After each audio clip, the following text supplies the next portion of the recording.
right, good evening. This regular meeting of the Carrabelle City Commission is now in session. It's Thursday, March 2nd, 2023, 6 p.m., and the meeting is being conducted in the Carrabelle City Hall chambers. We will open with a prayer by Commissioner Millender, and then I will lead the Pledge of Allegiance, so if you'll please stand. Let us pray. Most gracious and glorious Heavenly Father, great architect of the universe, again we thank you for the many blessings and gifts that you bestow upon us every day. Again tonight we are here to conduct city business for the great city of Carrabelle, and we ask for your guidance and wisdom as we go through our business. In your name we pray. Amen. Amen. I pledge allegiance to the flag of the United States of America and to the republic for which it stands, one nation, under God, indivisible, with liberty and justice for all. All right, welcome, and thank you for silencing your phones. If you would like to speak during the public comment section of our meeting or under the discussion portion of an agenda item, please complete a speaker card and turn that into our city clerk, Ms. Keisha. Now, if you already have an agenda item that you know that you're going to be speaking or presenting under, then you don't need to complete a speaker card. First up on our agenda is the consent agenda that contains the February 2nd, 2023 City Commission regular meeting minutes and the February 21, 2023 special meeting minutes and the attorney's invoices for January 2023.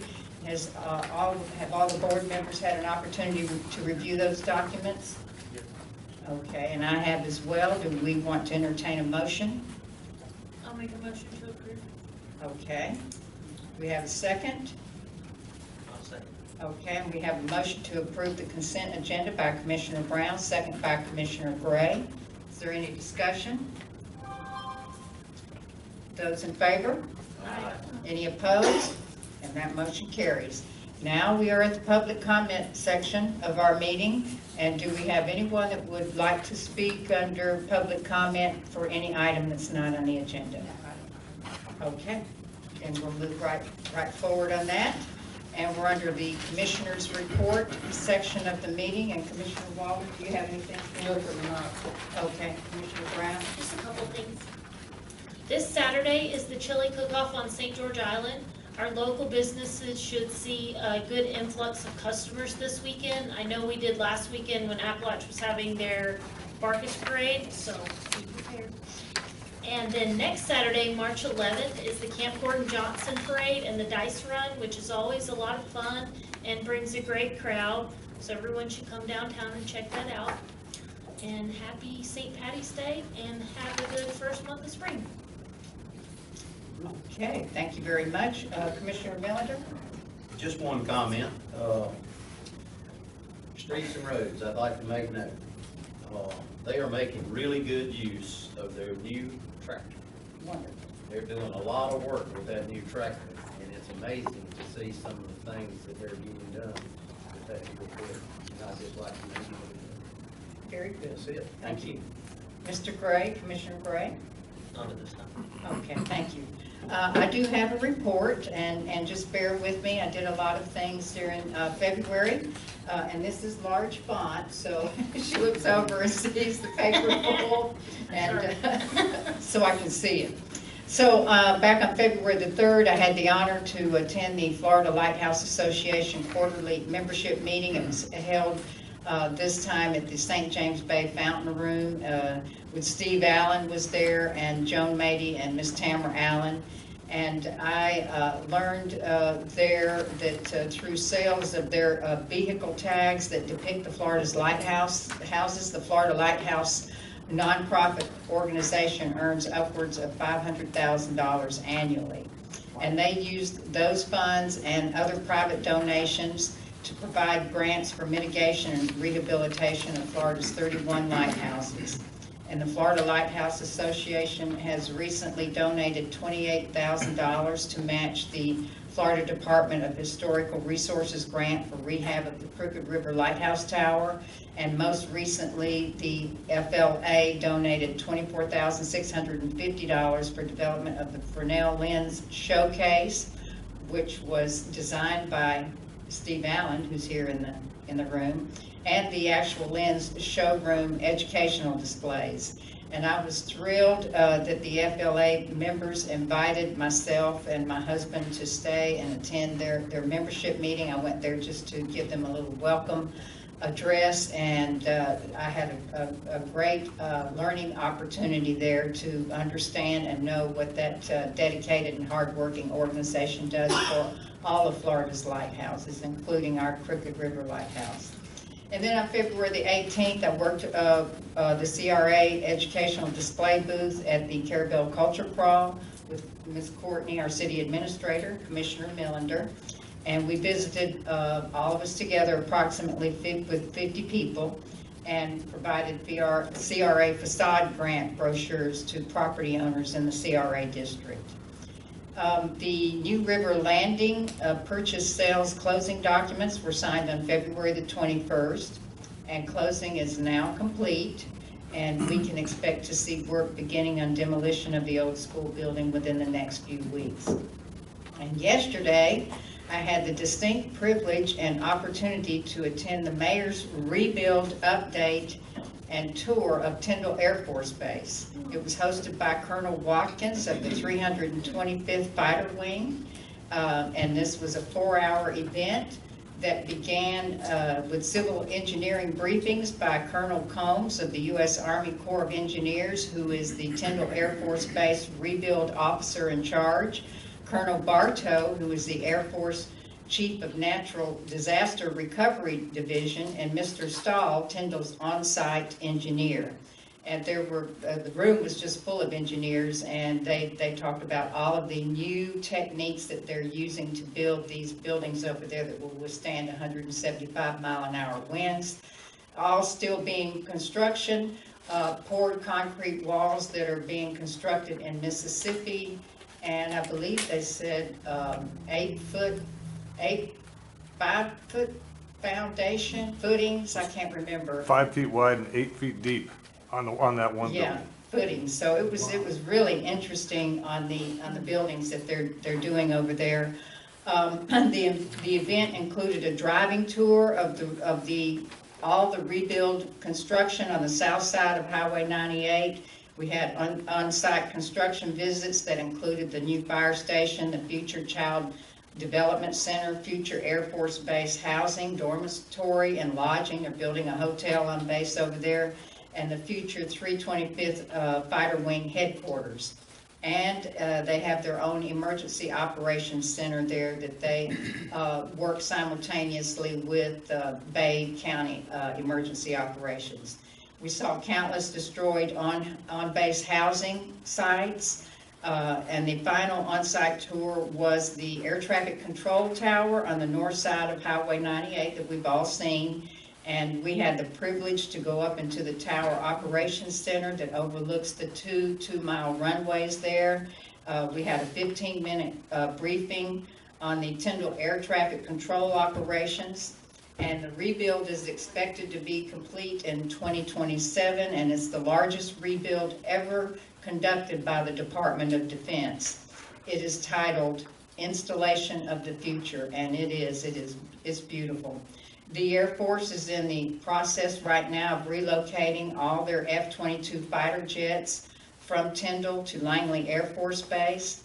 In August, Tyndall will begin receiving shipments of the new F-35 Lightning II fighter jets. And they're going to get 2 aircrafts a month, and that will continue to receive 2 aircrafts per month for a total of 3 squadrons, plus an additional 2 F-35s per squadron, and that will equal 78 fighter jets. The F-35 is a stealth supersonic jet that is the most advanced in the 21st century warfare, and it has the training air range from Eglin Air Force Base to Carrabelle and south to the Keys. It has the capability of destroying incoming ground-to-air missiles. And I'm telling you all of this because we will begin to hear the F-35s in months to come. But I was assured, I asked 2 times, we will not hear these F-35s more often than we heard the F-22 fighter jets when they were busy working before Hurricane Michael and busy in training. And the F-35 is a 5th generation multi-role fighter. So they're real excited over there. Tyndall Air Force Base provides about $1 billion in economic impact in 2021, and they are really working to get going and get back online. So I want to thank you all for listening to me. I look forward to having a good meeting tonight, and I look forward to seeing you all at the Camp Gordon Johnson Parade next Saturday. And we will go on to the attorney's reports.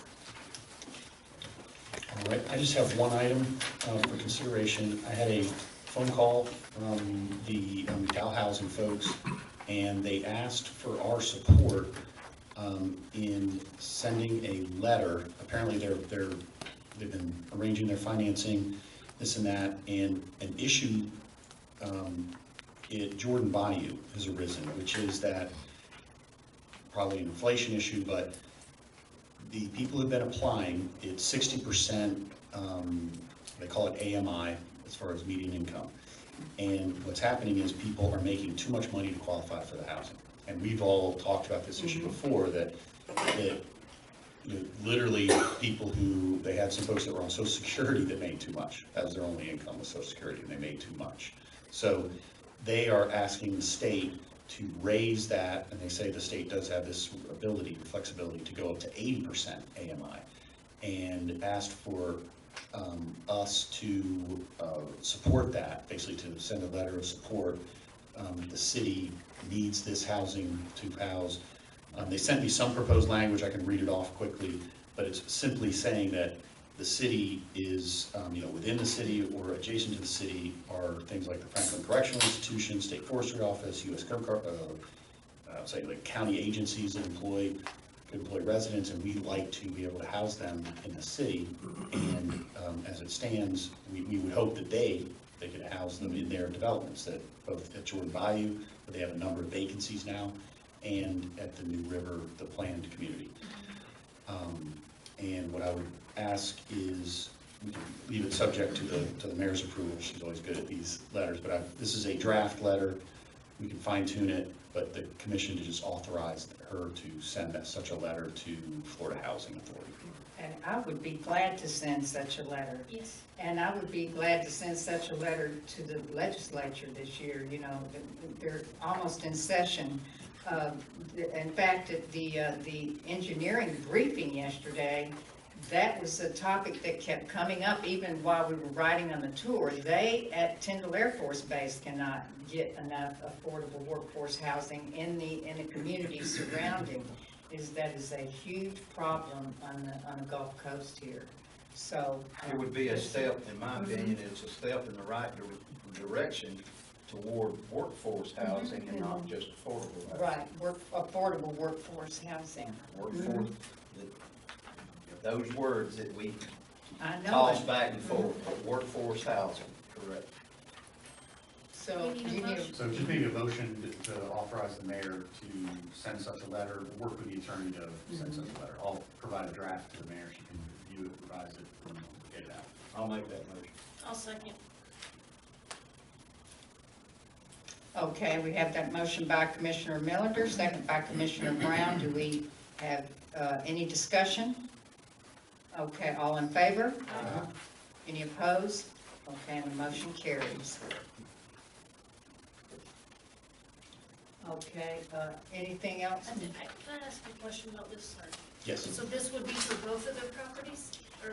It would. So yes, so they're asking for the program to bump up to 80% AMI because they are, the conversation centered around Jordan Bayou because they have, I don't want to get the number wrong, but I think it was almost they have over 10 vacant units out of Jordan Bayou.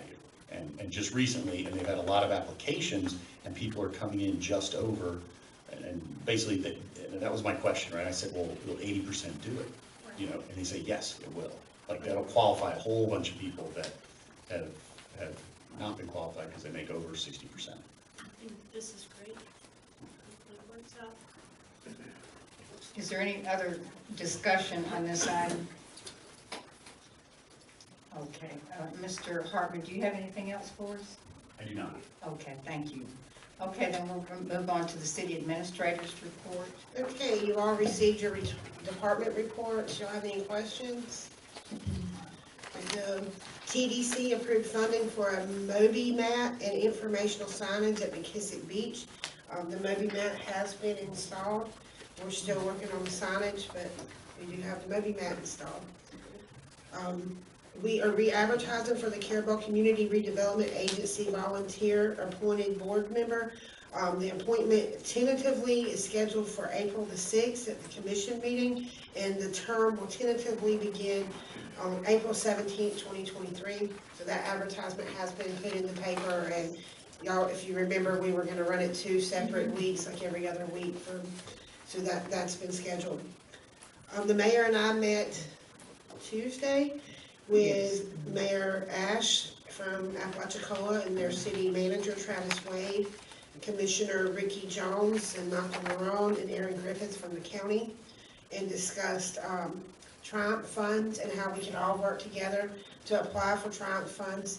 So we are scheduling another meeting that we're going to meet with some of the members of the Triumph board and kind of ask them what do they suggest us applying for, and because right now we've submitted applications to county and the city as well, and they've been denied because we don't meet the requirements.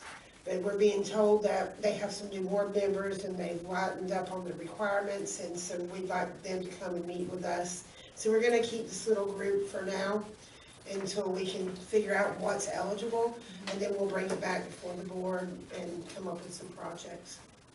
But it's nice working with everybody and everybody working together.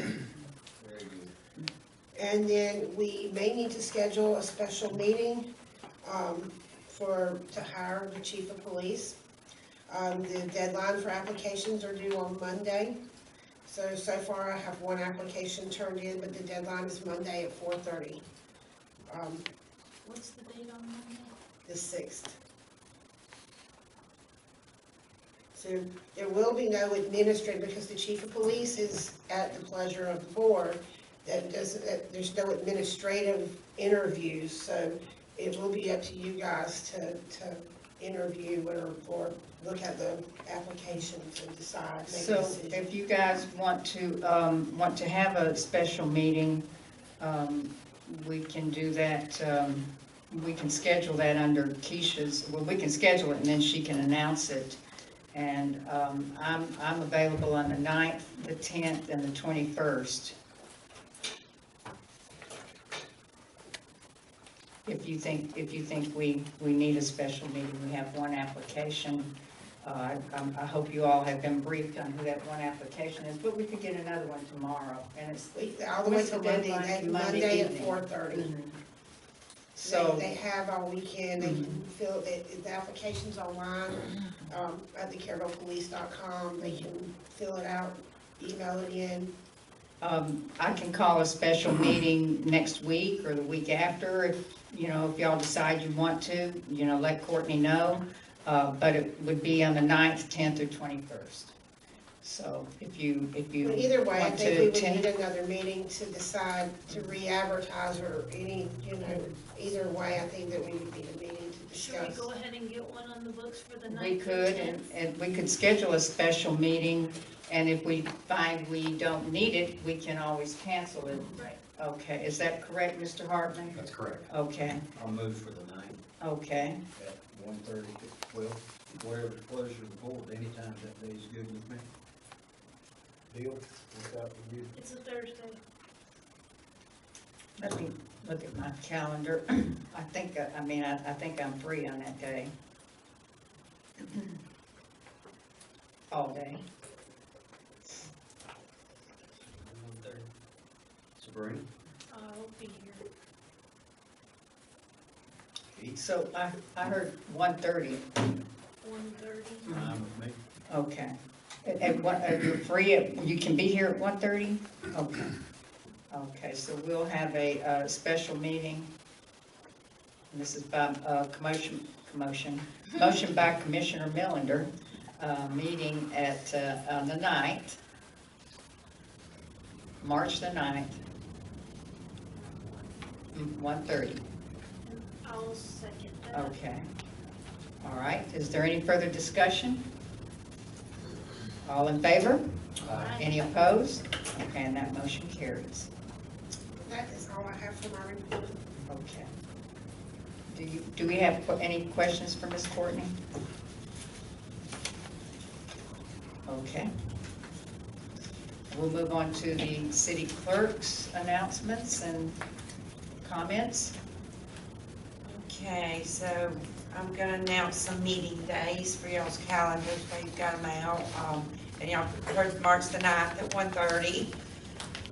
We'll have a March the 16th at 2 o'clock. We have a planning and zoning meeting scheduled, and I do have several items for that already.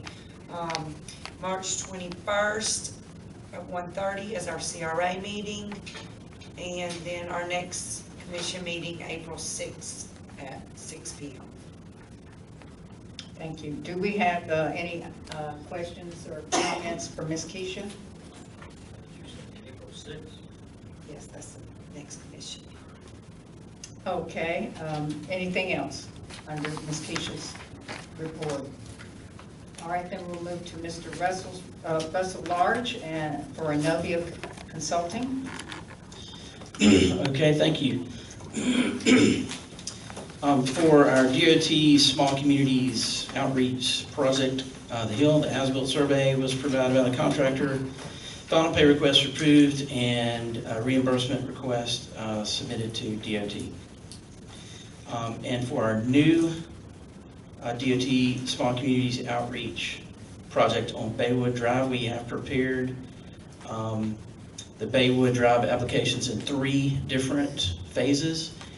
We've sent those to Courtney for her review, and she has signed those, so we're ready to make that submittal, which is due on March 17th. So we'll go ahead and get that submitted. Russell, Yes. I spoke with Commissioner Sanders with the county commission today, and she said that she would ask for the county to do a letter of support. Good, okay. So their meeting's on Tuesday if we want We'll wait. to wait till Tuesday. Good, very good.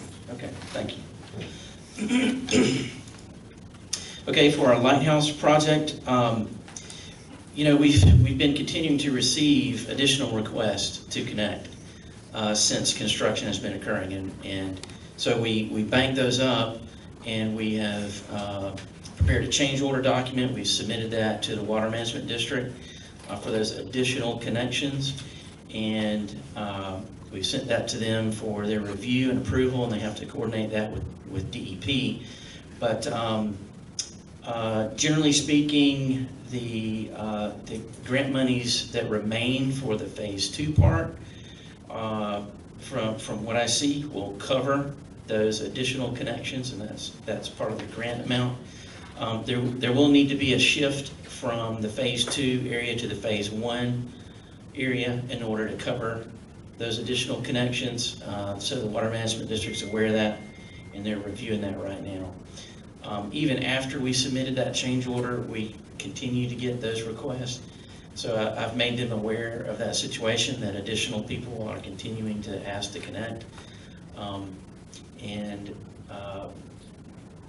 they've communicated to me that, the point of the grant is to make sure we don't get additional septic tanks. So I think that will be approved, but we're coordinating with them to work that out. So that's in the process right now. Okay, I will say that back on Lighthouse, the sewer force main is all in and the water main is all in, and all the testing is passed, and they're going back now and making individual connections and installing individual grinder stations on individual lots.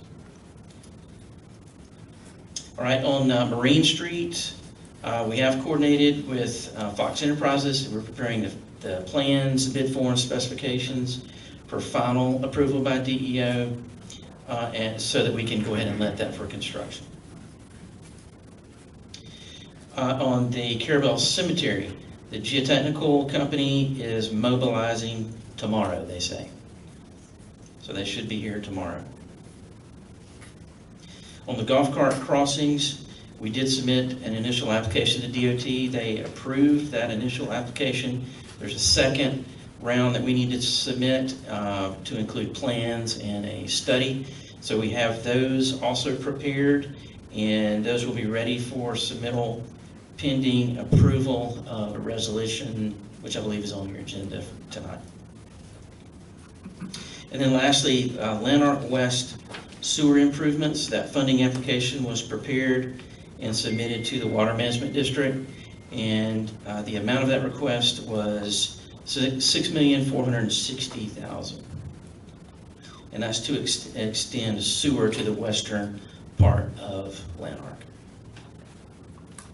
And Russell, that was also, the application was under alternative water supply Right. category, and that's to provide us with an alternative water supply, additional reuse water that we can use here in the city on our landscaping and cemetery and that type of thing. Right, right. And the prison and St. James Bay. Yeah. Okay, and that's all I had for this evening. Okay, we were going to schedule a groundbreaking ceremony. Yes. Are you prepared for those dates to do that now, or do you want to wait to our March 21st CRA meeting? I would like to wait till the March 21st Okay. to make sure that the contractor will actually be there and mobilized. Okay, is that all right with everyone? Okay, because All we right. don't want to go out there and start breaking ground when ain't nothing happening. Right. Okay. All right, then, also under Russell's report, since he's handling the cemetery, the new annex on the cemetery, and I'm not sure if you all got it, the expense to budget. Did they get The CARES Act, yes, that's. Okay, the CARES Act expense to budget, and I'm going to be working on the American Rescue Plan as soon as I get some time, and we'll get that to you. But we've got, right now, $27,882 remaining.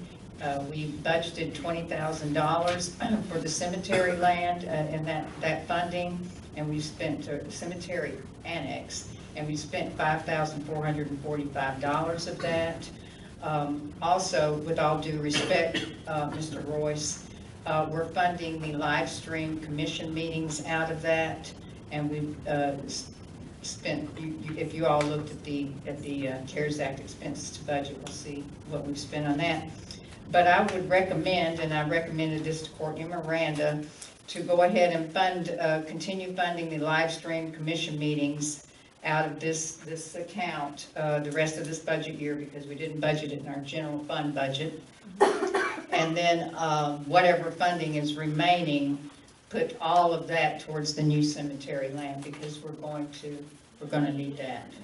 I do expect that, although we have money in the American Rescue Plan Act funding as well, but we're going to need all of this. So just to give you an update on that. Okay. All right. Do we have further questions for Mr. Russell or comments? Thank you, sir. All right, Thank you very much.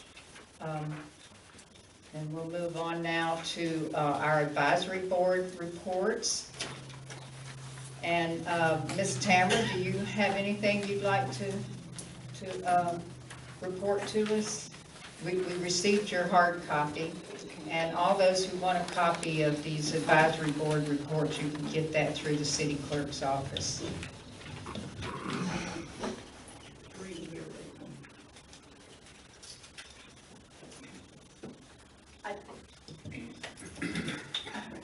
I just wanted to say that, two things. One, we appreciate the city being a partner with us for the culture crawl. Streets and Roads people were fabulous, and it was great having the CRA there as a part of it, and it really made a very good partnership, I thought. So we appreciate you all doing that. And the other thing, I just wanted to I think this elevator going into the Justice Building is gonna be a thorn in my side at every opportunity, but after all these years, we finally were getting moving, only to find out that there are some serious problems with it. And one of the things that, I don't know how serious it's gonna be, but there's a possibility that if we stick with the plan as we have it right this minute, that it's gonna create a liability for the city that I would not recommend to you, and that is, they didn't leave enough room for the person coming off the upstairs porch to get off the elevator and go in the building without going down the stairs. There's gotta be a certain amount of space, and you can back into it, and if you could put a gate there to keep you from falling off the back porch, that would be great, but it's a fire escape. Nobody thought about that in being a fire escape. Fire marshal is extremely opinionated if you can't put any obstruction in the fire route, which means 2 or 3 things that just were not even in our thoughts. So I believe there's a way that we can fix that. I think we're pursuing finding out how much those things cost. And it could be that actually we'll have a cheaper solution with that than we are with some of the other problems we thought we'd have. So hopefully the only real problem is that the cost of this elevator went from $48,000 in 2020 to $54,000 now. And that was a little more than I would have been. I mean, I knew it would go up, but it was a little more than we had planned on. So fortunately, we had saved back some other donations that we've been put aside for emergencies. It was just a little more of an emergency than we anticipated. But I just want you to know that if we cannot solve that problem, then I'm going to recommend that the city not go any further with this, because we don't want me or anybody else falling down the stairs trying to get off or on an elevator. That's just too, I bet our attorney would not recommend that. So we definitely won't do it. But I just, you know, a lot of people have said, well, what's taking so long? Well, it's kind of called due diligence. You know, you got to figure this all out. And so I just wanted you to know that we are working on it. We've been working on it over the weekend, even trying to come up with solutions. But we'll get it figured out, and we'll keep you posted. Okay, and Ms. Tamara, we're going to be taking a close look at our American Rescue Plan Act funding and an expense to budget. One has not been done since we started that project. So, you know, if there's, once you get all of this, your logistics worked out, then we'll see maybe if there's something that we can, you know, come together on to help out. Well, that's very good to hear. I also Or I'll suggest that to the commission anyway. We'll have to look at our money. Okay. Well, and we also have the opportunity to get infrastructure funds from the TDC. Yeah. And if we keep it under 10,000, then it doesn't have to go out for all kinds of bids. So that may be another solution. We just have to. Maybe you can get funding from 3 or 4 places. Yeah. Okay. We can have a few more bake sales. Okay. Thank you all. All right, thank you. Okay, then next up is the Carrabelle Aviation Advisory Board.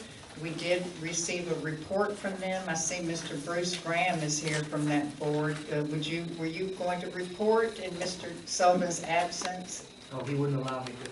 Oh. Okay, but he provided a thorough report, and FAMU STEM department is going to be holding an event out at the airport on March the 10th. And you're all welcome to go out there. They'll have some static displays out there from 8 a.m. to 5 p.m. So it would be they're going to have a youth group out there as part of the program to introduce them to aviation. And then next they need to go over to Tyndall. That was uptown. So y'all, we should all stop by out there and see their displays on March the 10th. Okay? All right, and they're steady working on their taxiway design, and that's about to start construction in midsummer. And then next we have Steve Allen with the Crooked River Lighthouse.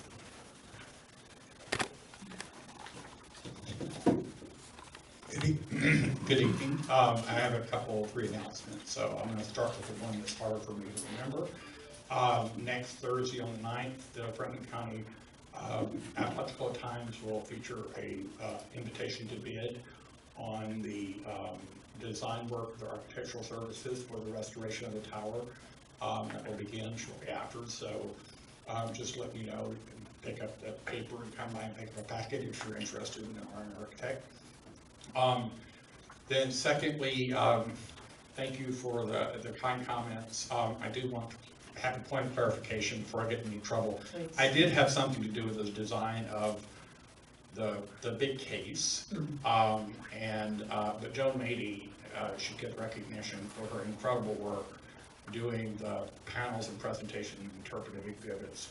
She's a genius at sort of composing all of that in such a thoughtful way. That exhibit is, I think, rightly would be considered a premier exhibit in the region. That artifact stands alone compared to anything for at least 50 miles. You know, it is fantastic, and it's a very beautiful display. It's magnificent to be in the room with it, and we're very proud. And if you haven't gotten a chance to come by and check it out, it is worth a visit.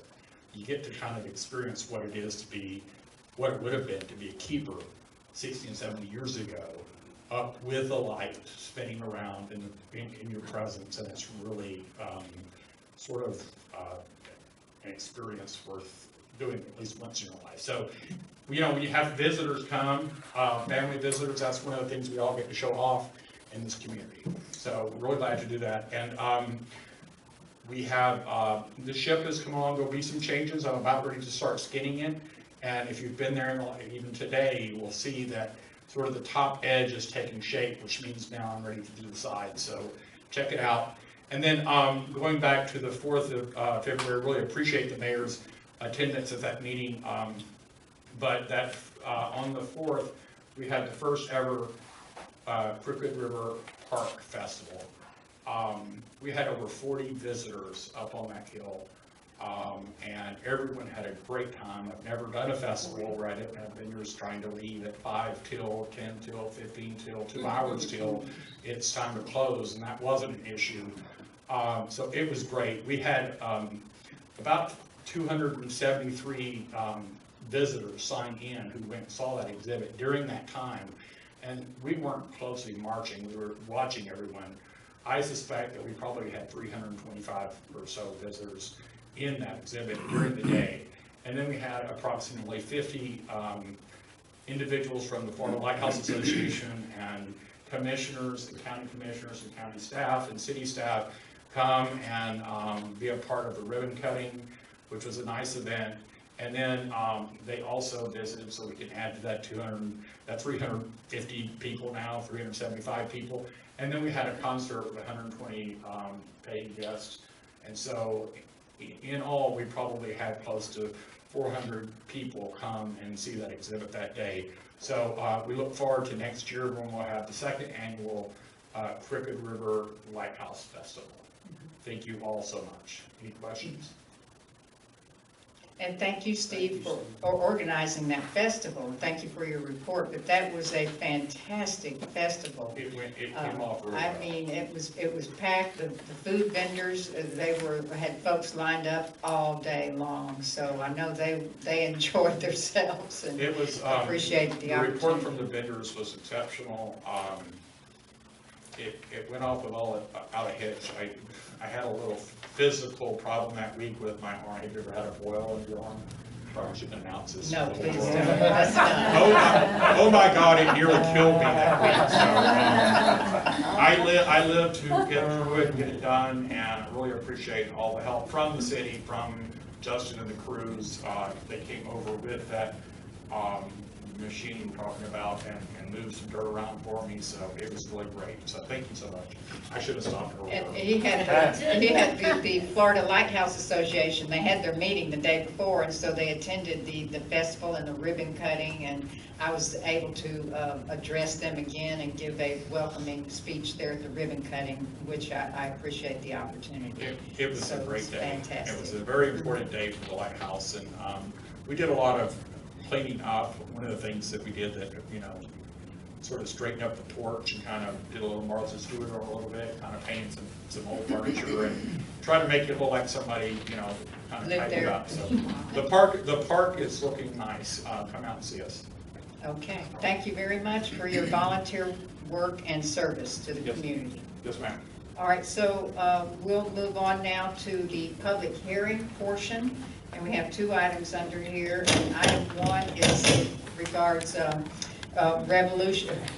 resolution 06203, and it regards our golf cart crossing request approval for the FDOT, and Mr. Hartman will read that for us. Right, I'll read this real quick. What this relates to, though, is that Russell indicated the DOT wanted a resolution that corresponds with the ordinance designating those two locations that we've applied for golf cart crossings on 98. So this is resolution 06-23, and it's a resolution of the City Commission of the City of Carrabelle designating crossing locations for golf carts across State Highway 98, providing findings, providing for an effective date. The findings are, whereas the City of Carrabelle is a Florida municipality duly incorporated with all the rights and powers as provided in Section 2B, Article 8 of the state constitution, and whereas pursuant to Section 316.212 Florida statutes, the City Commission has adopted an ordinance, the golf cart ordinance, authorizing golf carts to be operated on designated city streets and roads. Whereas the city's golf cart ordinance identifies certain locations for golf carts to cross Highway 98, State Highway 98, so that golf carts may access city streets and roads south of 98. The city engineer has obtained approval from state authorities for golf cart crossings of the state highway at these locations, whereas the purpose of this resolution is to approve and properly identify crossings of State Highway 98 as are necessary for golf cart operators to access city streets and roads south of Highway 98. Section 2, the location of the golf cart crossings are as described in the golf cart ordinance and as shown on Exhibit 1 attached here to, which was an aerial showing the two locations. The city directs staff to obtain approval from the Florida Department of Transportation for these crossings, and the resolution will take effect upon adoption by the City Commission and signature by the mayor. All right, then, do we have any questions to Mr. Hartman regarding this resolution? Motion to approve resolution 062023. All right, I'll second. okay, we have that motion to approve this resolution by Commissioner Millender, second by Commissioner Brown. Is there any other discussion or questions to Mr. Hartman or Mr. Russell regarding the application to the DOT? About how long after this meeting will it take to get the final approval so we can start on the crossings? I don't know the answer to that. I can tell you that we have the rest of the documentation prepared and ready to submit, so as soon as we have that document, we'll make that submittal. I think, if I recall, the turnaround time on our last request was less than 30 days. I would anticipate it would be a similar time frame. Okay, thank you. All right. All right. Any other discussion, questions? Okay, all in favor? Aye. Any opposed? That motion carries.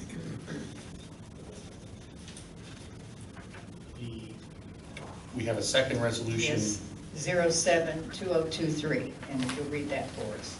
Yes. So this resolution relates to adoption of a policy dealing with CDBG, or Community Development Block Grant Program procurement policies. So Department of Economic Opportunity requires local governments to adopt a policy consistent with what really they want, to where we're administering these CDBG grant funds. And this is a very long policy, so I will read it only by title. And it's a resolution of the City Commission of the City of Carrabelle, Florida, adopting a policy relating to the city purchases, including a minority business enterprise policy for use in administering community development block grants, providing definitions, providing an action plan, and providing an effective date.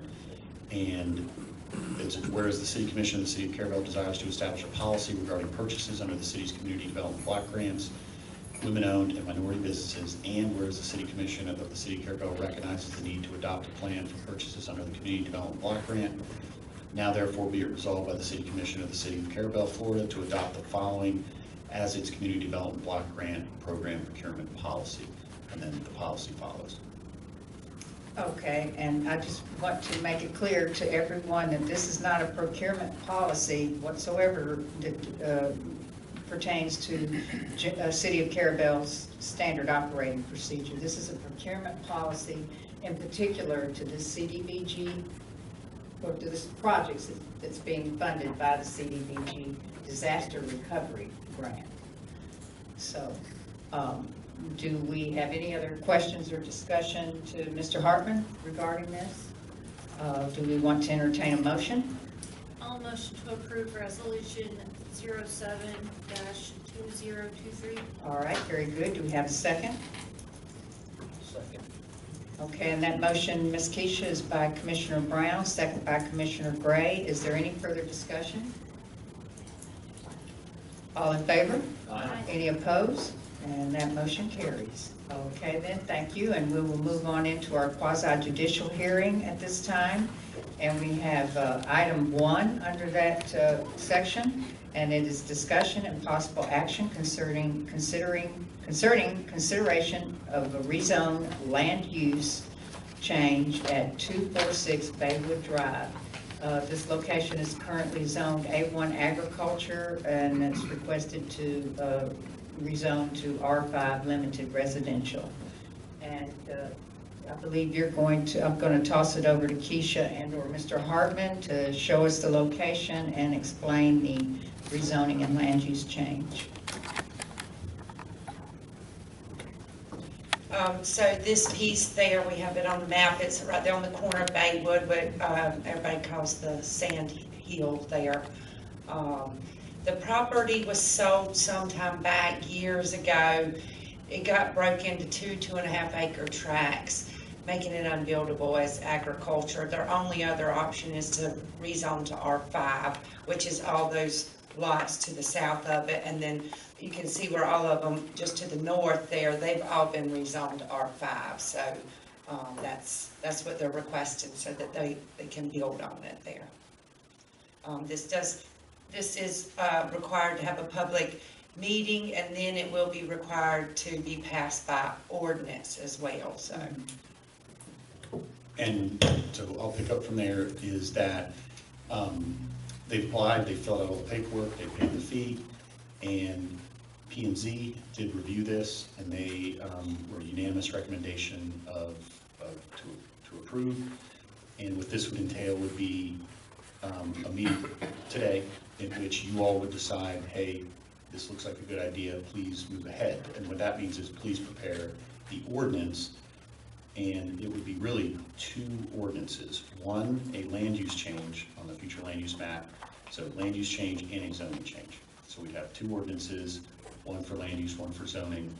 The land use going to actually, no, it's agricultural, so it would go from ag to residential on land use, and then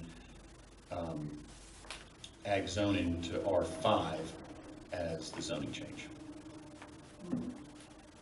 Okay, so today we just need a motion to move forward with the ordinance at the April and May meetings. Yes. Okay, ordinances. Ordinances. Yes. If we want to do that. If you want to do it. Yeah, we don't, we can approve or disapprove. I personally think it's a good idea. I had discussion with staff on it, and it's consistent with what's already out there as the clerk has explained. So I think it's a good idea. So I'll make a motion that we move forward in the recommendation. Do we have a second? I'll second. Okay, and that motion is by Commissioner Millender, second by Commissioner Brown to move forward on a recommendation from the P&Z as explained by Mr. Hartman. And do we have discussion? Okay, I just wanted to say, I'll echo what Commissioner Millender has said. I believe it's the right direction to move in. As Ms. Keisha explained, there's nothing else that can be done. It can't be agriculture property because it's too small. So, and if the owners want to utilize it and put a home on there, then let it be. Okay, all in favor? Aye. Any opposed? And that motion carries. Okay, then, item 2, under the quasi-judicial hearing is discussion of possible action concerning a replat of the Sun and Sand Village, Unit 2, lots 8 and 9, and this is requested by Mr. Ed Simmons. And once again, I'll toss over to Keisha and Mr. Hartman to give us the details. And I believe Mr. Thurman Rodberry's here on behalf of Mr. Simmons too, if we have. So basically, I think I've talked to you all individually, but for, this is the 2 parcels at the end of Gray Avenue, 8 and 9. And they're dividing them up between the 2 into 9 lots. They are zoned R5 as well. So we went through and looked, and the requirements are 100 by 100 lots, so these are well above that. They have to, they're kind of unique, as you can see, because there's a lot of wetlands in there, but there is some uplands, so that's why the shapes, that's not necessarily the lot, that's just the buildable area there that they've got platted out.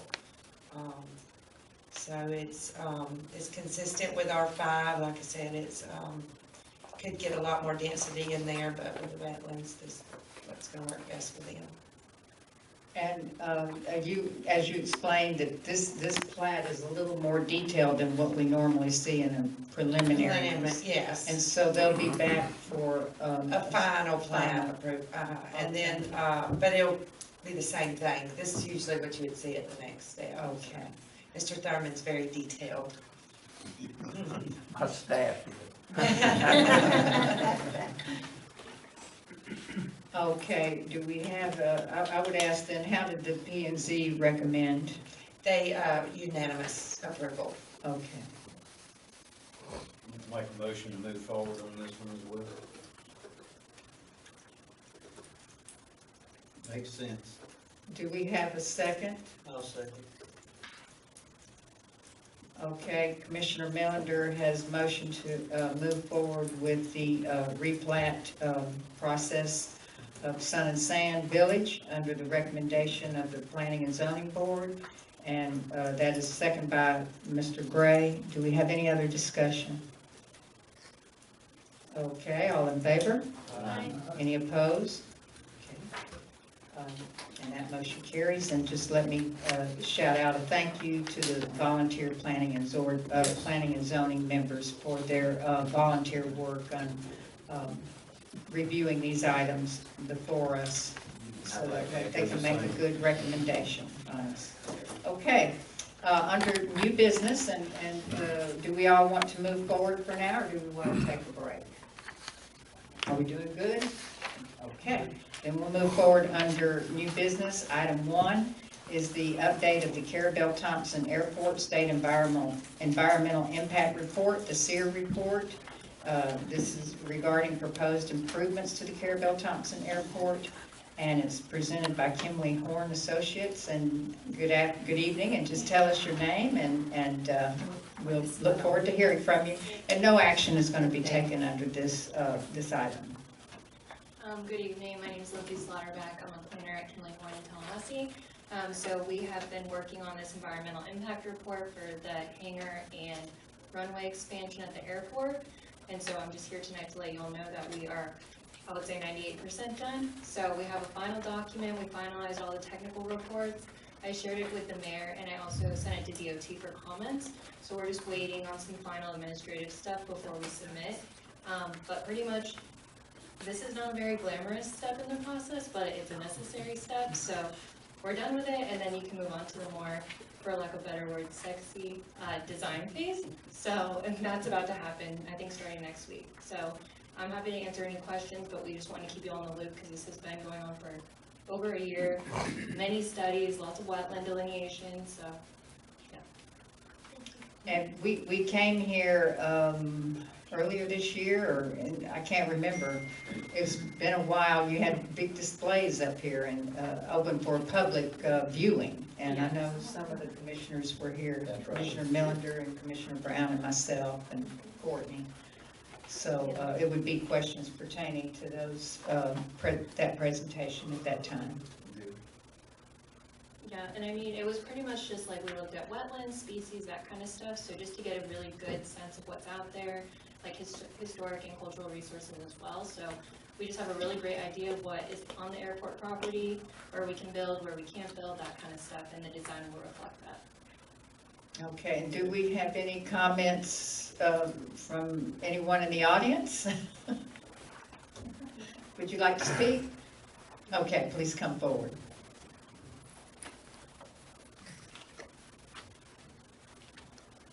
Good evening, I'm Bruce Graham. I'm the Carrabelle, on the Carrabelle Airport Advisory Board, and also a pilot. We've been working with Human and Horn folks closely, members of the board, and participating in a lot of mud walking. And there's critters out there, and it's very useful. The one thing I can say, due to the construction that's going on, cleaning, we also know where the trash pit is, and will not be any longer. So we look forward to what they're doing in the operations. As a pilot with an airplane at the airport, I appreciate the steps they're taking and their design as it moves forward. I look forward to it being successful. Okay, thank you, Mr. Graham. Okay, anything else for Ms. Lindsay? Okay. Yeah, thank you all for your support. You know, like you said, you all were at the public hearing or public meeting, I should say, in November, and we really appreciated that. You all got us answers when we needed it, so thank you again. Okay, and thank you for coming out to see us once again, Ms. Slaughterback, and we'll look forward to completion of your project. Thank you. Okay, bye-bye. Have a safe trip back. Okay, item 2, under new business is discussion and possible action concerning request to appeal current water bill. This is requested by Theron Todd. And Ms. Todd, if you'll just say your name into the microphone and pull it down where you can, and say your name for public record. My name is Theron Todd. Okay. And if you want to go ahead and tell us your request. Okay, you all got a packet, and I've made you basically what I'm going to say and some other information. Anyway, it says, I thank you for the opportunity to be here tonight to speak with you. I'm a widow, and I live alone at 111 Idaho Street in a house about 1,152 square feet. And I don't have any children. I enjoy my company, my 2 dogs. It was only me and 2 dogs. I received an unusually high water bill from my residents from the period of December 15th to January 15th to 2023, and I'm here to ask for your help. When I received my December-January water bill expecting to be about the usual amount of $30, which it usually runs lower than that, I knew there must be a mistake. The bill I received was in the amount of $709.61. This included a 5-day period in which my water was completely cut off to my residents. You can imagine my surprise and unbelief at such an extremely high bill. I immediately went to City Hall to get help. I was being charged for 81,330 gallons of water for a 1-month period when my average usage is in the 2,000 gallon range and usually lower than that. I question how that could be possible. This is a difference of, say I use 2,000 gallons, of 79,330 gallons of water in 1 month. To put this into perspective, one 36 by 24-foot swimming pool holds 35,640 gallons of water. My bill usage was more than enough to fill 2 of those. Again, I knew there had to be a mistake. I was told that I had to have a leak somewhere. I knew this could not be the case since there was no sign of leakage around the meter itself and no evidence of that much water being lost in my yard, house, or the road in front of my house. I then asked if there might be an issue with my water meter. A city employee came to my house and checked to make sure the current meter reading was correct and know that there was no sign of leakage was evident. I went to the superintendent of utilities. I expressed my concern that there was a malfunction with my water meter. He explained he was not in a position to modify any water bill and recommend that I bring my concerns to you all. Okay, this is what happened. On December 21st, I was going to be out of town and extremely cold temperatures were forecast. So I went out, my neighbor and I went out and we shut the water off at the meter. So I was gone for 5 days. I came back on December 26th. I went out that morning. I was going to turn my water back on. And what happened was, when I got ready to turn it on, I had the water key. And the water, it was very, very hard to turn. And I only turned it like halfway because it was really difficult to turn. I actually thought I was going to break it. And then at that time, the pipe started vibrating and shaking. And I didn't know what to do. So, so this is what I think, what caused the meter to malfunction. After much research, I have numerous articles, and you have them there, and 2 videos that show how a meter can react violently when when water is reestablished after an intermittent shutoff. I would like to quote an article by BSG Engineering on LinkedIn. It states, often air gets into the water system. The water meter registers the volume of water through it, which includes air, as it cannot differentiate between the two. I would like to show you the 2 videos, and I think Ms. Dempsey has that. Would y'all like to see the videos? And also, after reading the article, that's why I wanted to do the video. I say temporary because the next month's water bill was 800 gallons, not 81,000. So this is what I believe it happened. This is a water meter that you'll see. This is how the water is running. When the water is off, there's no water at the moment. There's only air coming through the system, and this is how our meter is running. Please can somebody do something about this? It's a big problem with paying for air. Then there's another video there, video 2.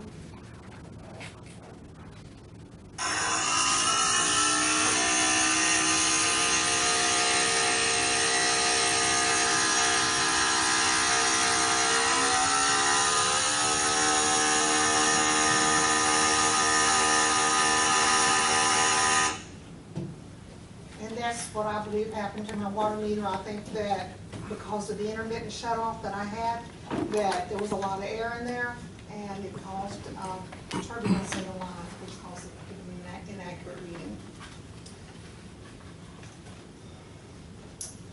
Also, you'll have some sources on your printouts. You'll have sources pages where I've researched this.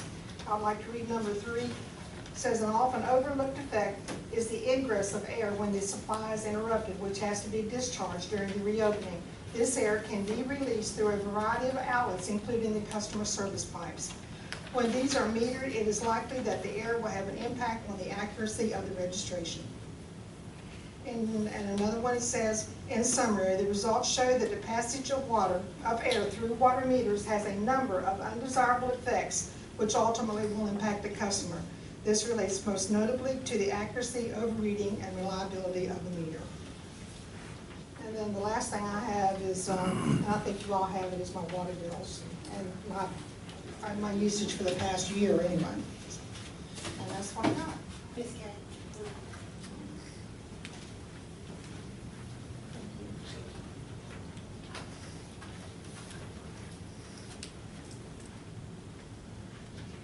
Okay.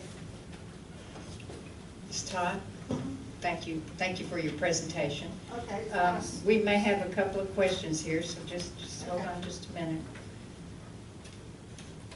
Let us look, because we just received this packet from you. Sure. I do have a question to start out. Who produced those videos we just looked at? They're cited on there. I beg your pardon? They're cited on the sheet, on the sources sheet that came off. Yeah. The North Glen News was one of them. North Glen News, okay. They're not basically here, but I figured the mechanism of the meter is the same, so. But it was produced by news Yes, it was North and Glen not by News. water professional.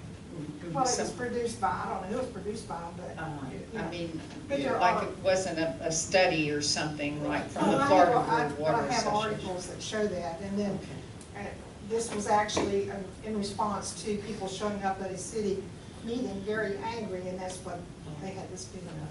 And how did air get into your water supply Well, pipes? I guess when the pipes were open, air gets in there, and air also comes down the city line itself, it can. You know. And I have a question too. The valve that you said you turned off intermittingly? No, I said when I got ready, no, I turned it off Okay. totally, and I left And my now faucet. was that your valve or was that city's valve? I don't know what valve you're talking about, it's the valve that turns the meter, on the meter. Okay, that's the city's. Yeah, yeah. That's, again, I went out there and shut the city water off when I was gonna be out of At town her for water 5 days. meter. Yeah, At my okay. residence. That's what I was looking for. Oftentimes, folks on what's called their side, the owner's side of the meter will put their own valve. I don't think mine has that. Yeah, they do sometimes, do Yes, they? they do. Uh, Just learned mine did. But anyway, when I But- went in the house, I mean, because it was such trauma, I knew that I had to get in and turn my spigots off and water was going like in the bathtub and everything. There was a lot of air in that line. Okay, go ahead, sir. The other question of concern I have is, was your water off during the time that we had that extremely hard freeze? Yes, it was totally off. I was out of town during that time. It was turned off at the meter during that time. So when I turned the meter back on, my neighbor who was supposed to be here, oh, there he is, he came and we checked the line and everything, that I don't have a leak. I do not have a leak. I have not had a leak, and I still do not have a leak. And the meter just started working. I guess when all the air was expelled, it got back, but I didn't even know it until I got my water bill. You know, I was like, oh my goodness. So, Well, I want to tell you that I do empathize with you. I do, because I have been in your same shoes, not once, but twice. And I understand what it is to get a huge water bill that you weren't expecting. It gives you chest pain. So, yeah, and actually, I do understand it, okay. And I know there's one commissioner on this board that understands it. I do understand it. However, I had a water leak, but But see, I do not have It is a water nothing. leak and have not had a water leak. And we have our last commissioner that resigned, he also understands. He's not here tonight, but his wife is, and she understands Well, what it is. I was kind of surprised because one time when I had a water leak way back, years ago, they actually put a note on my door and said, please check, you may have a water leak because it was reading high. Reading high. And this, I didn't know anything about this until I got my bill. I was like, you know, it was freaked out. Okay, just have a seat right there in the front because you may want to speak again and we may want to ask you some more questions, and we'll let our superintendent of the Water and Sewer Department, Mr. Charlie Painter, come up and speak to us and give us his explanation on the process. So, the email that I read, you had put in the email that you thought somebody tampered with your meter. And That's true, but then I went so away I was from on that respect, I was looking at that. As far as air in the lines, and we have our engineer here as well, we do not introduce air into our system. We use water towers, and the water is pumped to the top of the tower, and the gravity pushes the water out. There are other systems that have a hydro tank where they pump air into the tank to pressurize the tank, and there is a possibility that air could get to the system. And what I would say about air in the system is every one of your neighbors up and down the street would have had the same problem. And it wouldn't be isolated to one necessarily. That's what I would have to say to the air in the system. If I had air in the system and you're the furthest person away from my water plant, that means that everybody between you and my water plant would have had air in their water lines. I wouldn't, in that system, with the videos that you had up there, I mean, that does make sense. And the meter would have to spend very rapidly for a long period of time, you get the 81,000 that you had, which I would calculate the meter can put out 20 gallons a minute, and 1,440 minutes, you're pushing really close to 30,000 gallons a day, and you're looking at about 3 days worth of water, had it been a wide open pipe leaking. Do you have any questions for me? I don't, yes, sir. Charlie, I don't have a question, but you explained some of my question. With the air and the lines, and, Right. and how the meter, We run a totally different system. If how you the were, meter would react, yes, Yeah. you explained that. And it's my understanding, with the system that we have here, if there's air in the line, if air gets in the line, that's through a water main break, if there's air in the line. And at that point, there's a water boil is issued. right, there would be a boil water notice for that area. And Well, I will say that there was recently that in Hamlet, there was a boil advisory That was in February. in February. yeah, And then also, I would like to say too, that when I came back, before I got this water bill, that they were emptying, like at the end of the line, how they let the water run out. They were doing that in the neighborhood, I saw that when I was walking. But I don't have a leak, and there was a lot of air in my line, maybe it was from my end to the house, but there's a lot of air in there, because when you go to open a faucet and it goes to spitting at you, you know you got air. Sorry to interrupt, I have to turn mine off every now and then, because I've done some work around my place, and every time I do it, it does that, but it's turned off at my, right, on my side of the building. So there's water pressure to that point, and then when I turn it off in my house, and then turn it back on, that same thing happens. Same thing happens at our house. We turn our water off when we go out of town overnight, even for one 24-hour period. Right, yeah. Sometimes afraid to leave it on when we go to Tallahassee for the day. I don't So- know that cold temperatures could have had something to do with that. Old pipes we have, so you can't trust the pipes on our side. I trust the pipes on the city side, they're new, but on our side, no. They're 30 years, from 1930. So when we turn it off, then when we turn it back on, we have a little spitting and sputtering wherever we first turn on the water at the kitchen sink, and that's because there's a little air from the meter on our side to the kitchen sink faucet or the bathroom. Good explanation, because that's what I was gonna add, is that air has been accumulated on the landowner's side, not on the city side, because the city's side, the water is still up to that valve, good and firm. Yes, with good pressure. That's correct. But this is a dilemma. It's always a dilemma for us when folks come I just before don't us see with how I these. could be billed for 81,330 gallons when my average usage is less than 1,000. I understand, and we've got the staff did provide us with your readouts from past 2022 for the past year. Yes. Since last March. We have those, and I'm sure you saw that, got a Yes, I got printout of that that. as Yes, I well. And we have a printout of your water meter, and you even mentioned, so what we were going on is not what you had talked about, air in the No, pipes because tonight. I could not imagine how and But you they had, did find out that my meter was being skipped. That was another thing that I considered. But then so I just thought, well, I'll have to do some research and find out, could anything else be the cause? and I know it, I understand that, because it's happened to myself before. And then you had maybe thought that the meter head had been changed or That's- something. I did, And I thought that. we because- checked, Mr. Charlie checked into the bin numbers on the Yeah. meter head, No, and it so hasn't. so that wasn't my Mhm. final conclusion that I went with. I think that it was probably And I probably a can, little turbulence in the line that caused that. I can understand that you know, are trying to find and search and find any avenue of a reason for this, because I know you don't want it to happen again.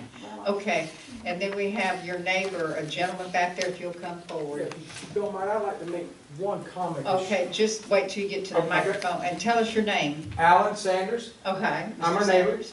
And she got my attention, you know, and she says, look, I'm having some issues over here. And we went over there and looked at everything. We went around the yard and looked inside the house. We looked everywhere for leaks. Anything wet, moist, just please show me, just please show me.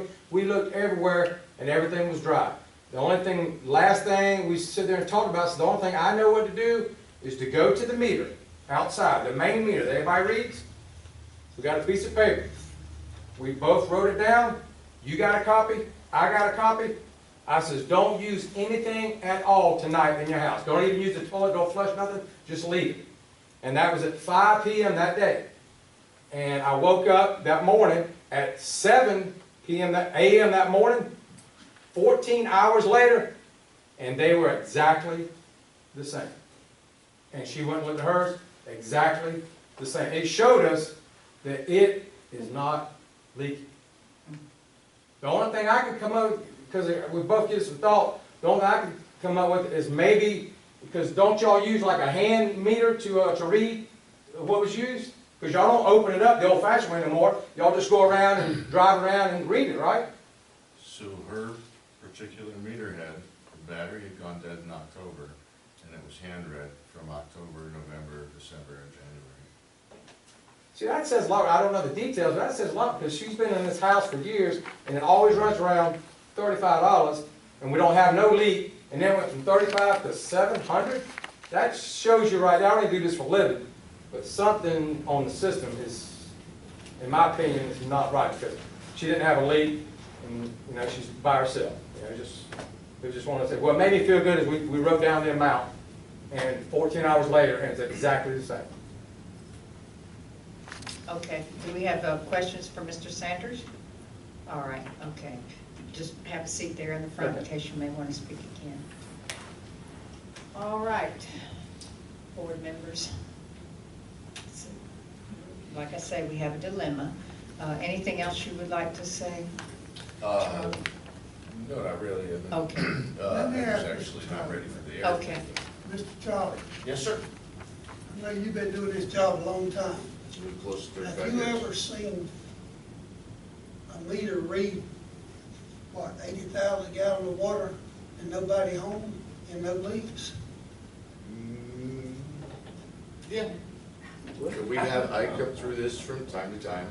I can't answer you where the water went, but you've asked me if I've ever seen this before, if I've ever been in this situation. Yes, I from want time to to ask time we you, do. is it possible what this lady's telling us is true? Air in the system, I mean, we've come around a couple of them. I would, so if she turned it on, you know, don't just hyper, just talking, okay? If you turned it on and you needed 80-something thousand gallons to go through it, it would take an awful lot of air. It's not gonna happen in a minute. It would probably take much more, like an hour or 2 or 3. I've never studied it, so I can't give you an honest answer. But the meter has to spin, that dial has to go around. And this is magnetized. So the bottom half of the meter I didn't bring. This is the top, this is the meter head. And there's a magnet on the bottom that spins. When the water goes through the meter, there's a fan. The water goes through the fan, and it spins the fan. And there's a magnet that would just underneath here that would make this inside piece spin. If it was to spin that fast, the gears that are in here couldn't keep up with that. It would have to be an enormous amount of air. And we heard in that video it going like that. It would have to go like that for a long time. You've never seen that much air in one of our, what you're telling me? Now, I've seen air in the system, not here in Not Carrabelle. We don't have that system. We don't have I've worked on several systems. And if you had a hydropneumatic tank and it had an air compressor on it, to create an airhead in the tank, so it's like a bladder tank on your well, where you have an air header in it, Okay, so if you're using a lot of water going through that tank, like a public water system, you would have to have an air compressor to keep up the air, because it would get, the little bubbles would get pushed out all the time. If the well broke and the air compressor kept running and filled that tank up with air and it pushed it down into the ground and followed it out to the system, the first customer that flushed their toilet would scream because their toilets would come off the ground. Well, I appreciate that, because we're gonna have to rely on your information to make this decision. I got you. You know, that's the reason you're here. Yep. And, I just want to say this, lady, we all feel your pain. And we've had many customers in here with your same problem. But never one area is contested. They just had a leak, they wanted some relief. No, I don't have a leak, I do not. But I know I have, And I don't, and then I've got articles, that what he's talking about, it shows it, if it rotates too fast, yes, it will mess up that, because here's one that's melted.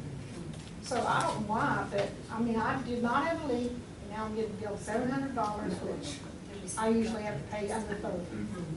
and I know we have gone off and left the water hose running and not known it. And came back and there was, you know, no leak in the house, you know, and we didn't realize it. I understand that, but my meter And wasn't so, turned and off. then some folks, they end up finding out that their toilet is running. No, And that can happen for a long time, and you can't hear it sometimes. It runs so quietly. no, I don't have a leak. So,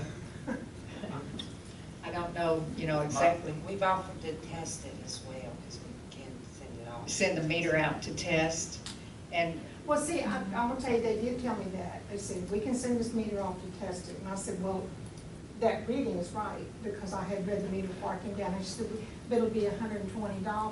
Well, at that time, my meter was operating correctly, you know? So I didn't want to pay $120 to get it back, say you owe us another $120. The comment that I've got that still got me confused is that I could see if she was leaking, like that's the most common thing. But when we start reading the meter and the meter's showing after 14 hours, nothing has changed, that showed us without a doubt it is not leaking. You know, that's what's got me confused, is that the only thing I can come up with, because it's obvious it's not leaking, because we went back and checked it a couple of days after that. We started paying more attention to it. And in my opinion, it's because I think the system's new, what, 3 or 4 years old? I think they just installed this new system. The battery in this last 5 years has been changed once, so she's pushing it to me. But in my opinion, it's either two issues, one of those or that thing they used to read it. You have two things to read it. You have that in the ground, and because you don't have to open it up the old-fashioned way, you just drive by and read it. You know? So he's thinking that may have malfunctioned, but I think what happened to me was more plausible as the air in the line. now but Charlie has explained to us that your meter was read by a human being for the last 5 months, 5 or 6 months. It's October, November, December. So during that time, your meter was read by a human being. It wasn't read, computer read, radio read. This happened though, from the period of the 15th, which is when the meters are read, I guess, to the 25th. So you've got 10 days. In Okay. It was read on the 16th of December, and it was read on the 17th of January. All right. And Now, then all this happened around. I want to speak to the commissioners, please. Okay. Commissioners. Okay, Go ahead. I just want this lady to understand that I think every one of us, I know I do, I sympathize. But to give you an example, and this gentleman here, Mr. Sanders, an example of my personal experience. I had no evidence of a leak, but I had a leak. I'm going to tell you where it was. The mayor hit it. It was a stuck toilet. Now, let me finish. When used again, flipped, it come unstuck. Okay. So I didn't have to repair anything, but that's where my water bill wasn't $700, but it was up there. And it was just a stuck toilet. But I had no evidence of a leak anywhere, in my yard, under my house, inside my floors, outside in my faucets. There was no evidence. All my water that I paid a little extra for went through the drain. But not saying that's what happened to you, but I'm saying it is possible. And, but I truly do sympathize with you, I understand. I've been there and done that. I wasn't real happy about paying mine, and so others either. No, I've had this is back in the 90s, a $450 bill and a bill over $500. Back in the 90s when the water was not nearly as expensive as it is now, and we were not on a tiered rate. One thing that makes your water bill so high is every 3,000 gallons, the cost per 1,000 gallons goes up.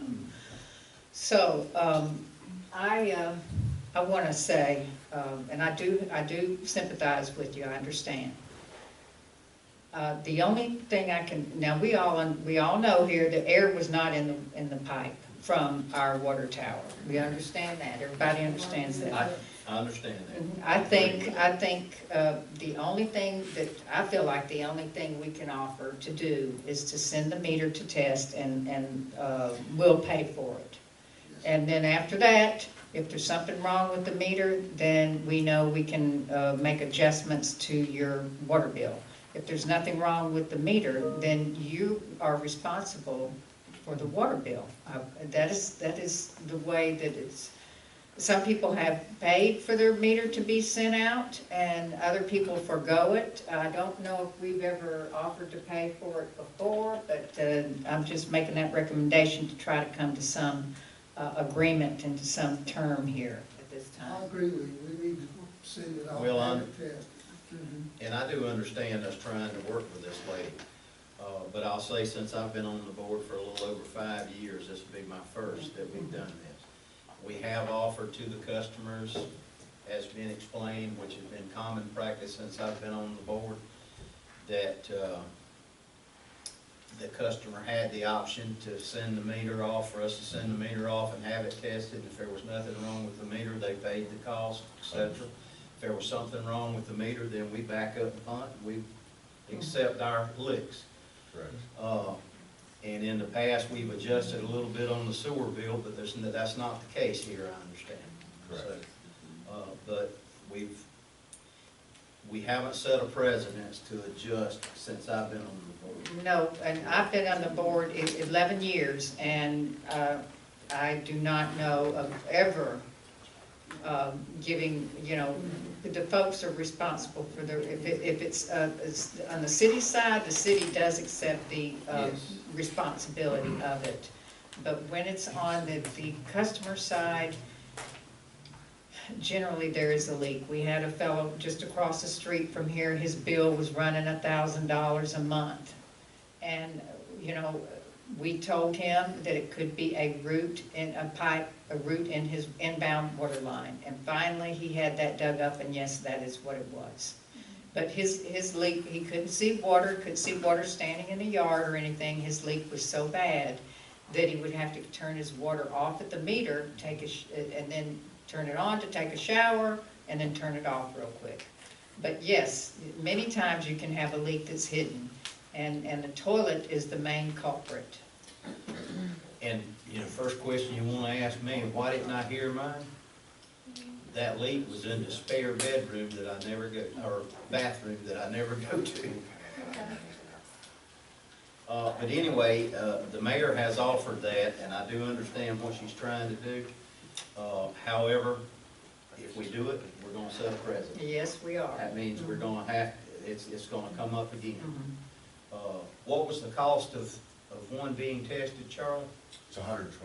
$120. And that's at the option of the property owner. It is. Yeah. That's usually the first thing I ask them, or we ask them. And she's been offered that, we know. And I was offered that, but I declined because the meter was working at the time.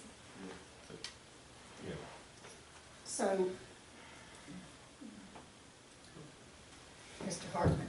Keisha, again, I understand everybody's in a position here, everybody.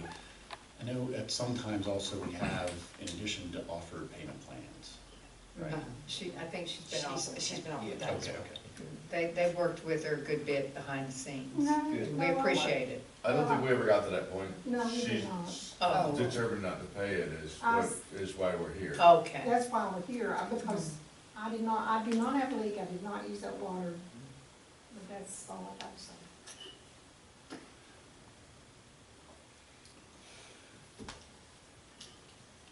Regardless if the air was on my side or not, it still caused your meter to malfunction. Ma'am, why are we gonna tell all these other customers that came here? I don't know, the other But- customers. We feel for you, ma'am, but we can't, we have a policy here. And if we do it for one person, we're gonna have to do it for everybody. Well, I don't think everybody would put in the time and effort and research Oh, we've to had some find pretty good out excuses what now. has been done, what was done. So, and you are not the first, Ms. Todd, you're not the first one. And- We're and, not doing this to punish you. No, by no means. By no means. I mean, everyone, the policy has been that everyone is responsible for the water that's used that goes on their side of the meter. And, Well, the that's best thing fine to if do it was would be water, but I to- didn't use that water. the best thing to do would be to send your meter out to be tested if you're sure that you didn't use that water and you feel sure that the meter is malfunctioned. Has malfunction, it is not Okay. malfunctioning now. I don't know what kind of test they're gonna put it through, but, This, you know. this is tough, but I'm gonna go ahead and try to see if we can move on. Ms. Todd, I really do sympathize with you. I'm gonna suggest or move, if we necessary, that we offer Ms. Todd the option of the meter being sent off as been discussed, and also working with staff on a payment plan if necessary, and that's where we're at.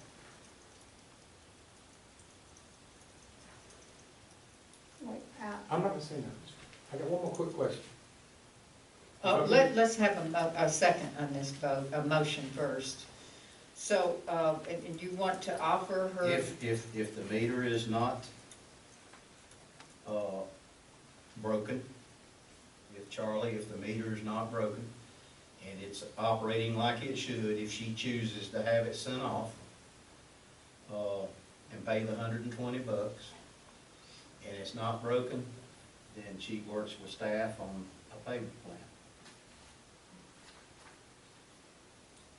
Okay, and you are requesting that Ms. Todd pay for the meter to be sent? Right. Okay, and I understand, Yeah. okay. Now, it don't have to be part of the motion, but and we've said it in here, if that meter is malfunction and incorrect, then we'll revisit this. Mhm. Yes. Okay, so the motion is, make sure I get it right now, okay? Okay. The motion is to offer Ms. Todd the option of the meter being sent off at her cost. Correct.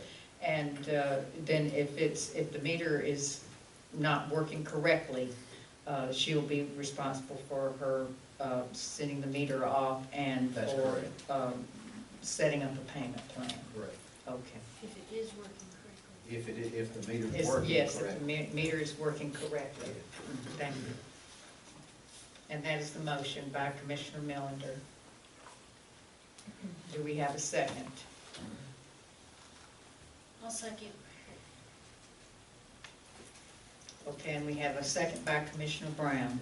And then just as Commissioner Melander has said here, and Commissioner Melander, make sure I get it right now, under discussion, if there is a problem with the meter, then If there's a problem with the meter, then we'll address. That's our policy. It's our policy. Okay. That's There's correct. nothing different there. Right. If there's a problem with the meter, the customer does not get charged for the test. Exactly. okay. Exactly. And Or if- the bill. Or the bill. Or the, bill. oh, okay. That's correct. But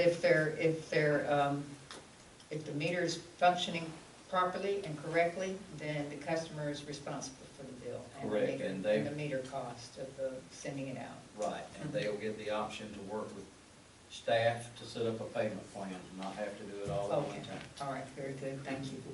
Okay, and then we have, this gentleman, and you have a question. Okay, go ahead. So if she decides not to send the meter off, she still gets the option for the payment plan? Correct. Correct? Okay. We have that's an option for any customer. That's standard operating It's a procedure. standard, we just hadn't got to that point. Right, okay. Right. Okay, then, Mr. Sanders. I got one more question, this is kind of new to me. So we got the meter in the ground, right, that we're reading, right? That's what we're going by. What about the handheld one, that they just go around and read it now instead of the old-fashioned way of opening up? I don't necessarily have a handheld one, we have a laptop like that with an antenna on it, and the truck drives up and down the road. So how can we put that to the test if it made a mistake? So it wasn't working. What wasn't working? The battery in her meter head had gone dead 2 months previous to that. And that's common? Yes, it's a 5-year battery. And to answer that question, Charlie, the meter was read by hand? By hand. Right. Yes. Previous to The battery that month sends she the had a problem. signal to the computer. Yeah, that's all was the battery in, not does. the. Battery, so this is a mechanical device. It's like I said, there's a magnet that spins on the back side of this from the base. And there's a series of gears in here, and it spins the needle, and you've seen this is the leak detector, and it moves all that stuff, or all the numbers. All right? The battery only sends a signal out. That's all it's doing, is sending the signal out. And the batteries go dead. And we put in our reports over the months, how many meter heads we changed, because it happened, I have 2,000 customers, it happens. And then we also have new meters, that the batteries are warranted for 20 years, that we're working our way towards. They're $300 a piece, if you do the math, there's 2,000 meters out there. Right. The city could never afford to buy 2,000 meters at one time to catch up. So we just plug along, and I change meters as we have money to change meters. And we get this back to a 20-year battery with a new meter.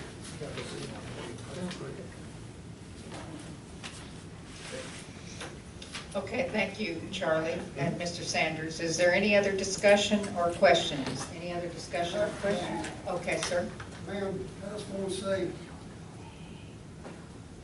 I'm going to have to go with this board because that's our policy, but I do feel for you.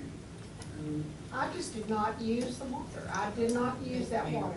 if you could come up with the proof, we're giving you that option. Well, I researched on the internet that shows that meters can do that. I think mine did do that, but, you know, I don't know what else to do. I mean, I did not use that water, and I was gone for 5 days. You know, Okay. like I said, it was extremely hard to turn on. It wasn't like you just go out there and I have a water key. It was hard to turn on. I turned it halfway and I was afraid it was gonna break. It was so brittle. And then it started vibrating and shaking, so I went ahead and turned it all the way on. And when I went in the house, there was still air coming out of my bathroom. Okay, all right, thank you, Ms. Todd. All right, Ms. Keisha? I just wanted to add to Ms. Todd that there's a organization called Capital Regional Action Agency, and they do help if you're on a fixed income. They do pay the water utility, so that might be something to look into too. What's the name of that, Keisha? Capital Area Agent. Capital Area Agency? On Capital Area on Agent, yeah, at Capital, I now got confused. It's not the area. Okay. Yeah, it's, Okay. yeah, Capital Action, Capital Area Action. And I believe they're in Apalachicola, but, We have that number up. yeah, we have the number up front. Okay. Can I ask you And before you actually, you have leave, referred why have the customers. meter tested? We have referred customers to them, and they've paid the I'll entire pay for it. amount. Yeah, if I have to pay for it, I'll pay for I it. just, It's okay. I just thought I'd ask before we, Yeah. let If I have to pay for it, I'll pay for it. That's fine. Okay, all right, any other discussion? We're gonna call for a vote now, so, and this, on this motion by Commissioner Melander. All in favor? Aye. And any opposed? Okay, and that motion carries. Okay, all right, and as I say, we all understand, we have been in your situation before. I really had trouble believing that, I mean, like you said, your toilet was, but I could stand out there all day long and not use any water, so that if the toilet was still leaking, it would be reduced. So that's all. Ms. Todd, do understand? Hard decision. How long does it take to get the results back from you testing it out? A month or so? So I can, it'd be by the end of the week next week. Okay. Okay, all right. We'll know much quicker. Board members, we have 3 items left on the agenda. A couple of them should go fairly quickly. One of them, we may have some discussion with the attorney and his presentation. We want to take a recess or keep trucking? I was gonna ask her how you were doing, you weren't here. Courtney says go. I'll leave it. I know. Okay, let's go. Item 3, possible action regarding appointment of 2 volunteer Carrabelle Planning and Zoning Board members. The term begins March 16th, and those 2 members, I hope everyone got a copy of their emails to Courtney of their letter of interest. They are Stephen McClung and Lee Olstein. And I do see Ms. Lee Olstein is here in the audience. Hello, Ms. Lee. Good to see you again. Thank you for your interest. And Steve, he works a full-time job, so he can be available for those meetings. Okay.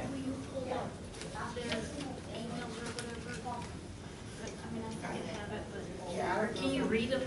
Yeah, I can read them. Sorry. This is Mr. McClung. Dear Courtney, I would like to volunteer to sit on the Carrabelle City Board of Adjustments. I have been a permanent resident for the city for the past year and have been wanting to get involved at some level.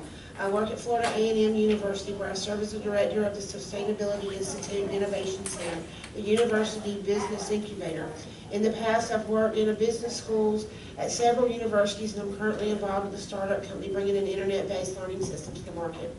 My experience in this area is limited, but I have worked with the city before in restoring our house after Hurricane Michael. I believe that I have the ability to understand zoning ordinances, rules, and landowner appeals. I also believe I can apply those rules in an objective manner. If you have any questions, please let me know. You can call me at any time. Then Ms. Lee Olstein. Hi, Courtney. It's very nice meeting you on Thursday at the Carrabelle City Council meeting. I would like to volunteer to be a member of the Planning and Zoning Committee. I live at 412 Tallahassee Street, where we've been here 1 year. Please let me know what you need from me in order to volunteer with the city. Okay. This is very good. Neither one of them are involved in the real estate industry. We've got a couple of 3 real estate agents on board already, so kind of wanted to limit that. Do we want to entertain a motion regarding these 2 wannabe volunteers? Could we hear a little bit about more of Ms. Lee's background? His email was great. It's confusing as to what you should put in these letters of interest, apparently. I'll come up. Hi, I'm Lee Olstein. My husband and I moved to Carrabelle a year ago in January. Before that, we were in Atlanta for 30 years. Don't miss it at all. And for the past almost 15 years, I've been employed by Hanes Brands and Champion Clothing, Human Resources, and most recently, Talent Acquisition. So I find designers and people like the creative talent for Champion Clothing. So that is what I do. And we are empty nesters. We have 4 children. And just really looking to get involved, and we love Carrabelle, and so we're trying to, we're finding ways to, volunteer within the city and help Carrabelle. Well, planning and zoning would certainly be a learning process. Yes, I had never done this before. And all those that come on board have a learning curve, and they seem to learn it and make recommendations for us to move forward on or not to. So is there anything else? Any other questions for Ms. Olstein? Okay. I just have some questions. So I think I've only appointed one P&Z person since I've been on board, but they did have a background and was familiar with the process of what planning and zoning does. I appreciate Ms. Lee showing interest in this, but typically when people come on to P&Z, do they have a background, or is this something they figure out along the way? Mr. Pedrick was the only one with a background. that I ever know of. Well, Or I mean, real with estate. real estate. Real estate agents. May I say something? Go ahead. Yeah, go ahead.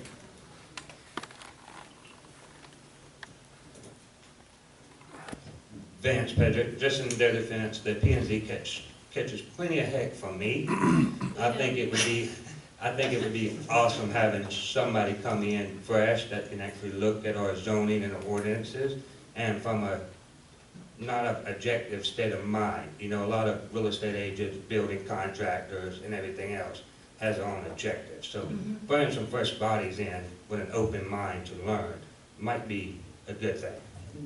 I agree with that. That's why I struggle to restrict the number of real estate agents because, you know. And it's not like they're really knocking down the door. And, you know, we're glad to have volunteers as well. I'm very thankful for volunteers. They help us in all facets of our city operations and save us a lot of money in a lot of locations. We've got a super volunteer sitting in the room right here. Yes, we do. Ms. Tamara. Okay. Ms. Lee helps me. Oh, she does. Okay, very good. All right. Anything else? And I'm not trying to discredit you. I know H&R, you have a lot of information you have to know and follow, so. Lots of compliance. Exactly. So, I mean, it could be perfect. Yeah, and it's my interest is really just to, you know, I want smart growth for Carrabelle. Thank you. You know, just, I want to see Carrabelle grow in a smart way. All right. Do we want to entertain one or two of these, one or both or none, or what do we want to do here? A motion to approve both. A second. And thank you both, if you approve. Okay, we have a motion to approve both interested residences to be a volunteer on the Carrabelle Planning and Zoning Board. And that's seconded by Commissioner Walden. Is there any further discussion? I'm going to be voting yes. I approve of Commissioner Millender's motion, and I appreciate these volunteers stepping up to the plate to help us. And thank you very much. Thank you for your comment, Mr. Vance.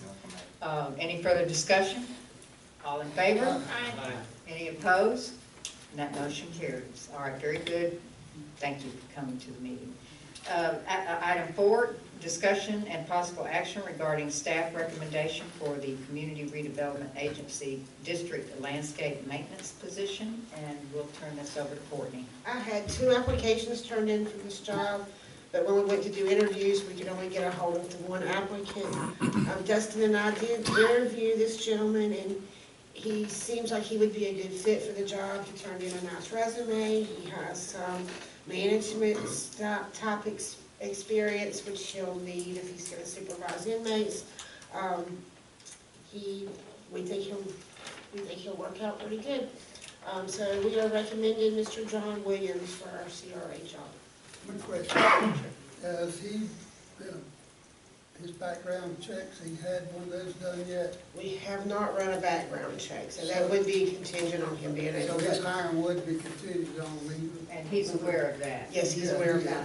And he's aware that he'll be working with 1 or 2 Yes, he inmates is. a day? Yes. Okay, and He has no reason, he said there was no reason that he would not pass a background check, we just haven't ran a background. Yeah, you were waiting for approval here. Yes. Okay, then, and he seems to you like a self-starter, a self-motivator, high Yes. achiever? He seems like it. Okay. So Dustin's comfortable with? Okay. Dustin's comfortable. Comments? No, you guys are just asking all the right questions. So I'm gonna make a motion to approve And I'm going to second that. staff's recommendation contingent upon the background check. Okay. Yes, Okay. I will second that motion. You know, we asked him, he does not have a lot of landscape experience other than doing his own landscape, but that's something that he can learn. But he was good with following the specifications and having days to go out and do the jobs. It says in strong management and operations experience with 8 years in customer service industry. He possesses college courses. He's 17 credits away from an associate's degree in business. Seems like. Did he see the specifications? Yes. Okay. Yes, All right, when very we good. handed out applications, we gave them the specifications and the job description. And we've all seen those specifications, they're fairly self-explanatory. I mean, it just gets down to the little leaf that you have to pick up, so. I mean, we explained to him the mowing, the edging, the blowing, the picking up trash. We went through all of this during our interview, and he says, yeah, I can do that. Good. Okay, all right then. All right, so we have a motion by Commissioner Millender to approve this recommendation from staff for Mr. John Williams contingent upon the background check. And that's second by Commissioner Walden. Is there any further discussion? All right then, for those in favor? Aye. Any opposed? And that motion carries. Very good. Thank you, Courtney, and please. And then also, just to add to that, we have started ordering the equipment for this job position. You know, we had budgeted to order the mowers and the blowers and the weed eaters, and so that's all being ordered. When would he start? He says he can start tomorrow, which we would not, we have to do the background check, but as soon as we're ready. And just follow up on what you said at the CRA meeting, we have lots of festivals coming up, and the CRA district's looking a little. It's not rough great. around the edges. Yeah. It's Get terrible. him as soon as possible. Ask him to come and see us at the CRA meeting during the landscape report. We may not, that was something that we started up some time ago when Mr. Bowe was on board. We may not want to continue that, we may want to. I like it. But I don't know, we'll see if we want to take him off the job site, you know, because that will be during his workday. But I want him to come at least the first time and let's meet him and, you know, see what we want, how we want to move forward. Maybe we want to come 6 months or something and see how things are going. So he'll be working under the direct supervision of Dustin and Courtney. So. All right, but do ask him to come see us if he passes, contingent upon the background check. Are we ready to move forward? Absolutely. Okay, item 5, discussion and action regarding the Poteet settlement and Fifth Street drainage. We'll toss this to Mr. Hartman. All right, and it's been a little while since this issue's come up, but what we had was, they're, I'm gonna call it related, unrelated, right? So we've got these potential stormwater maintenance and improvements that play a part in resolution of this outstanding case that was a 2015 case that Mr. Poteet sued the city relative to stormwater. I won't go through all the background, but certainly I'll answer any, here to answer any questions. I know some of you folks, so it goes back to 2015, so not everyone's fully involved. So what's going on out there is, the bottom line was, the allegations were that the Sands Park facility was discharging stormwater down 5th Street that was entering Mr. Poteet's property and causing damage to his property. The city took a position that there's an existing stormwater, call it infrastructure, but really just ditches leaving Sands Park down the side of 5th Street, and then under Avenue F, onto the Poteet property, and historically, there was a ditch network running across the Poteet property under a railroad trestle through a culvert, and then on into the bay. So that's where it all discharged, meaning the Sands Park discharges to the bay, but across the Poteet property. And how we reach resolution, or I would say conceptual settlement, was that we would agree to perform maintenance, one-time maintenance on that stormwater infrastructure that should, again, the proof will be in the pudding here, but it should alleviate the impounding of water along 5th Street and the hydrilla, everything, you know, it's growing in there. But the water backup impounds back. So what will happen is, the proposal is to go in, clean out the ditch network on the property, upsize the culvert under the railroad trestle, and perform any other kind of maintenance there that's necessary to get this water flowing from Sands Park Pond out to the bay. And we had talked about this before, but one of the big problems was funding for this, when we reach these, call it conceptual terms. And along comes ARPA, which can be used for stormwater improvements. And Russell can certainly talk about it probably in a more technical fashion, but that is what the report was about. And to kind of move this, we call it settlement, forward to the next stage would be, along with my little written report, there is a takeoff that Russell did to discuss basically the costs. I've given Russell a little bit of a hard time because I think some of the costs can be minimized. So, but that's, Russell assures me that, you know, we'll do everything we can to minimize the cost. But the city would bear that cost, and that would resolve the case, and we do the maintenance. So it serves really two purposes. One, to get the city's stormwater infrastructure working right, and settling a lawsuit. All right, so you have prepared your report here. Thank you very much, and it answered most of my questions. So this is just a report. This is not the draft settlement yet. Correct. Okay, correct. and you'll have to, if we approve you to move forward, it will be to move forward with development of a draft settlement for our review. Yes, and really what that settlement will say is it'll simply be a form settlement agreement with that that proposed work attached to it. As you would, if you approve it tonight, then and really that's it. It'll have the releases and everything else, but it will be the settlement terms are that we perform that work as described in this report, and that's it. So I'll write that up. Okay, now I have a couple of questions and a couple of statements. But Yes. Does the commission have anything that is, go ahead. Couple of things, probably primarily, most of it is for Mr. Russell. Dan just stated culvert improvements. We talked about it before. One-time maintenance. Describe to me the one-time maintenance beyond the culvert replacement. What that one-time maintenance consists of? Does it consist of cleaning that drainage all the way to the bay from the culverts? Does it consist of cleaning that drainage from the culverts back up to 5th Street and Avenue F? What all does this one-time maintenance consist of? Based on, we actually got some survey within the property along the conveyance that goes out to the bay.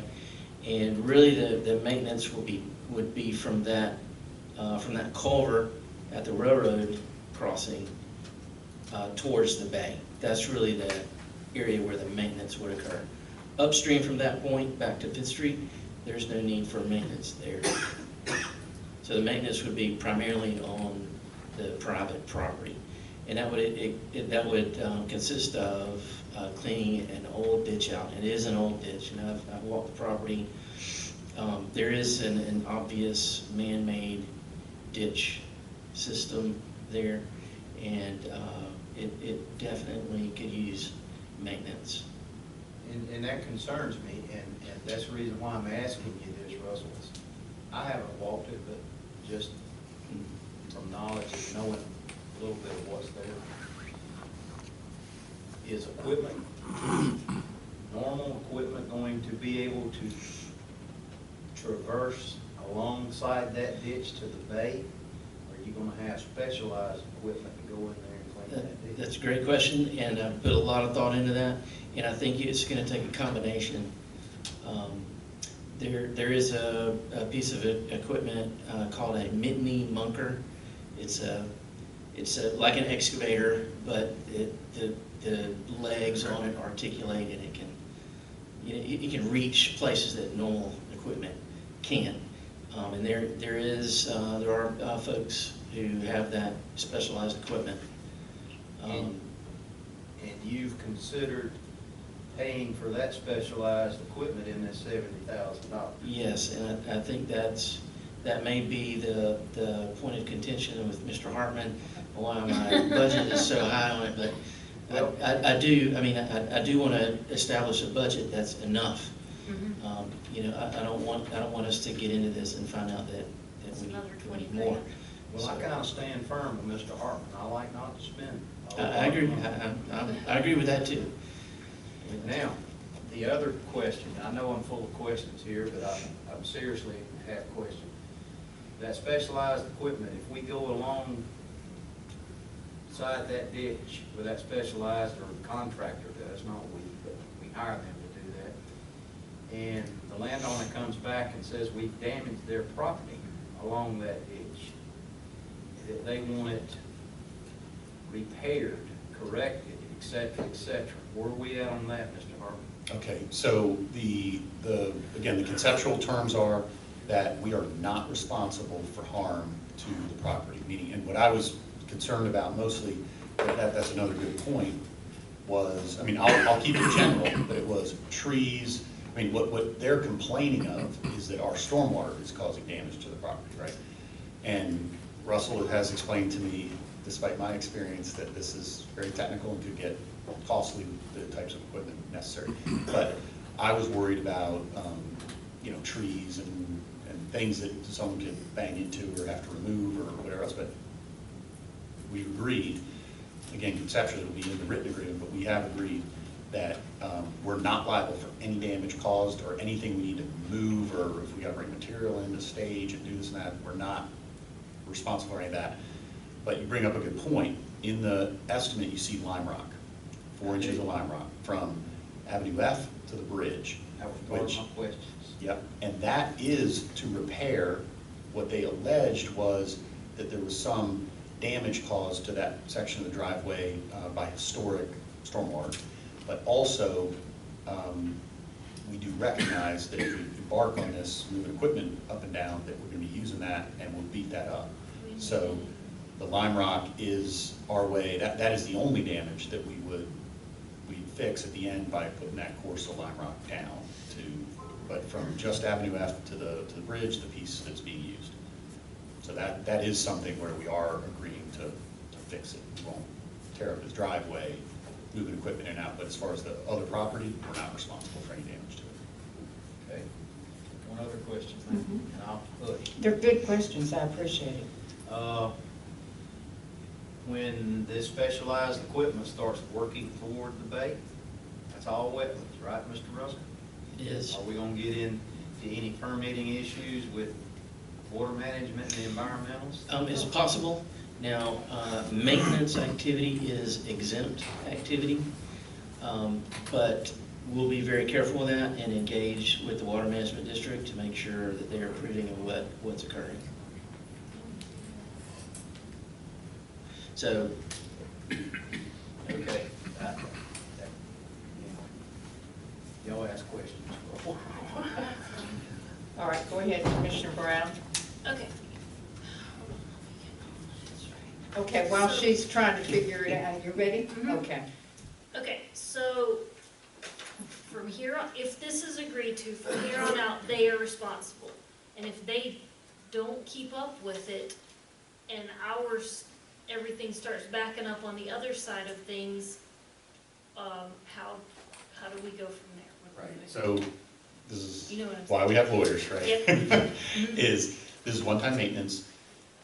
We had two very different positions in this lawsuit, which our position was, again, I hate to, because if everything goes south, we don't want to get too much on the record here, but this is our position, it's in writing, it's in our lawsuit, is you failed to maintain the stormwater system on your property, it silted up, it filled in, and you're the one causing the problem here, right? Their response is simply that you built this huge stormwater facility there that didn't exist. The railroad trestle and the culverts and that system out there was built 100 years ago, probably, right? Plus. So it's been out there, but it was never designed to handle the amount of stormwater that it's taken now. And we're the ones producing it, sending it to them. That's their, position, right? And there's all kinds of law and everything else about how that, you know, if we're handling it reasonably, then it's not a problem for downstream property owners, all this and that, but we ignore that. So we've got those two positions.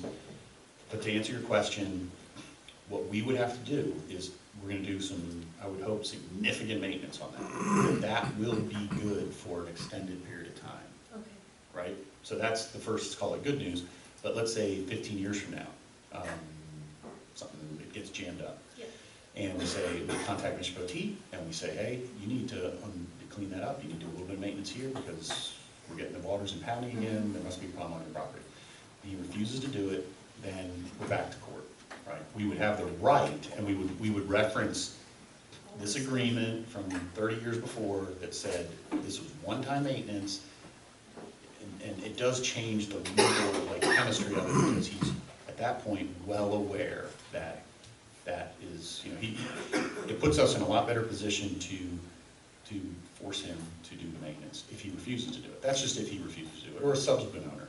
I mean, this should last a long time. That was the next part of my question. If he sells the property, how will this be attached to that property so that the new property owner would be aware?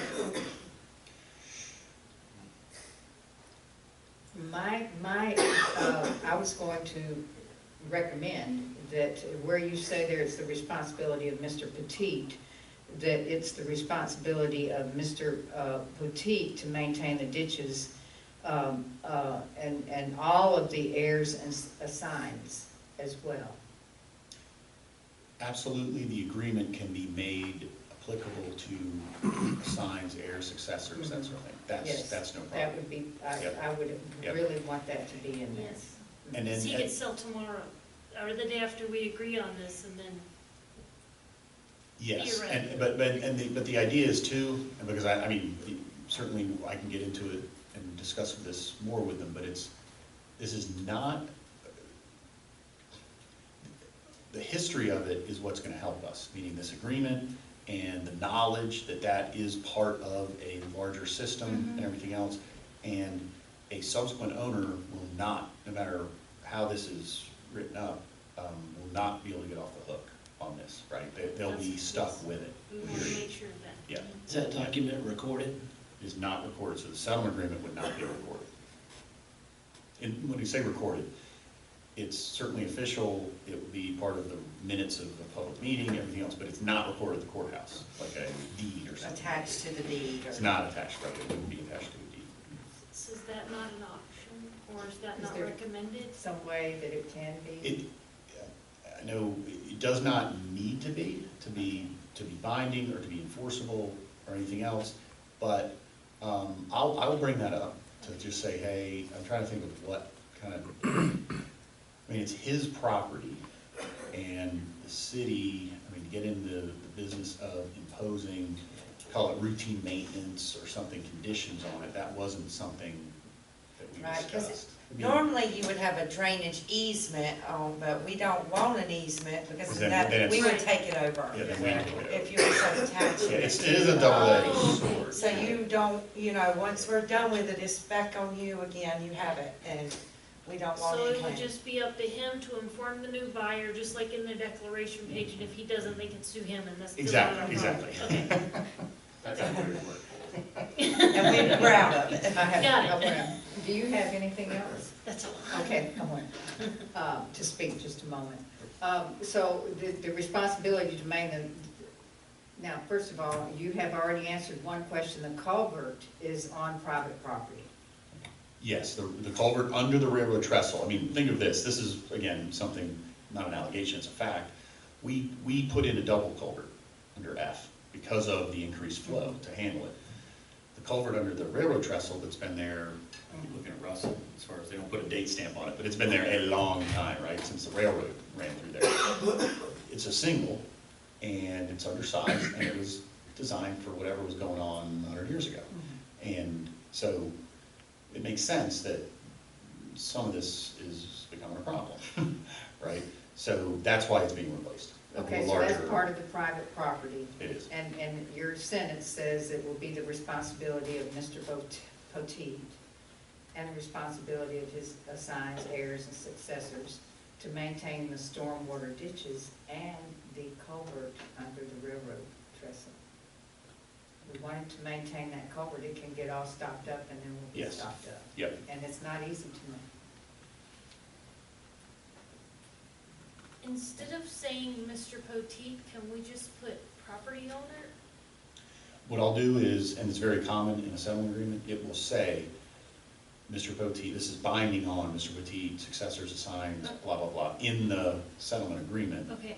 And so, but that, because that's normal language. Just as we'll put it in for the city as well. This will be binding on the city, its successors assigned, but likely won't be around. Would there be a deadline to complete this project? You two know, because we're gonna be the ones doing it. Okay. And then, while it's going on, I would like to have photo documentation of, while it's going on, in the event of the things that Commissioner Millender brought up, that, you know, damage might go on during, and so continued photo documentation and documentation photo of the finished project. In the precondition. Yes. Maybe pre and post. And maybe a video even. I mean, all of that is pretty much, doesn't cost anything to do, so, and a video of the location. Okay, Mr. Commissioner Millender. No, I just want, just for conversation purposes, I wanted to add to what Mr. Hartman was saying about our one-time maintenance. We clean it out and it's beautiful, it flows great. And it shouldn't need any maintenance for years to come. We may not be here. However, tropical storm so-and-so or hurricane so-and-so blows in all kinds of debris and everything and fills that ditch up. They're gonna be responsible for cleaning it. Correct, there's one time. They're on This now. will be the time that we do the work. Just like all other private property owners. So let me ask these other two commissioners now. We've been hogging the floor. Mr. Gray, do you have questions or comments? No, y'all covered about everything. You don't have anything? Can't think of, I mean, this is the time, if you can think of one little something. No, Okay, not right now. all right, and then let me ask the other commissioner now. Commissioner Walden. I do my own stormwater management. I know you do. He does his own, he actually does stormwater management for the city. I live in a piece of property just like Mr. Poteet. He kept clean. The water has nowhere to go. Mine goes all the way to Cross Ryan Drive, all the way to the river. Well, last year mine started coming up in the yard. Now, I did get Dusty to help me, and she got somebody to blow the culverts out. But I have a chicken problem.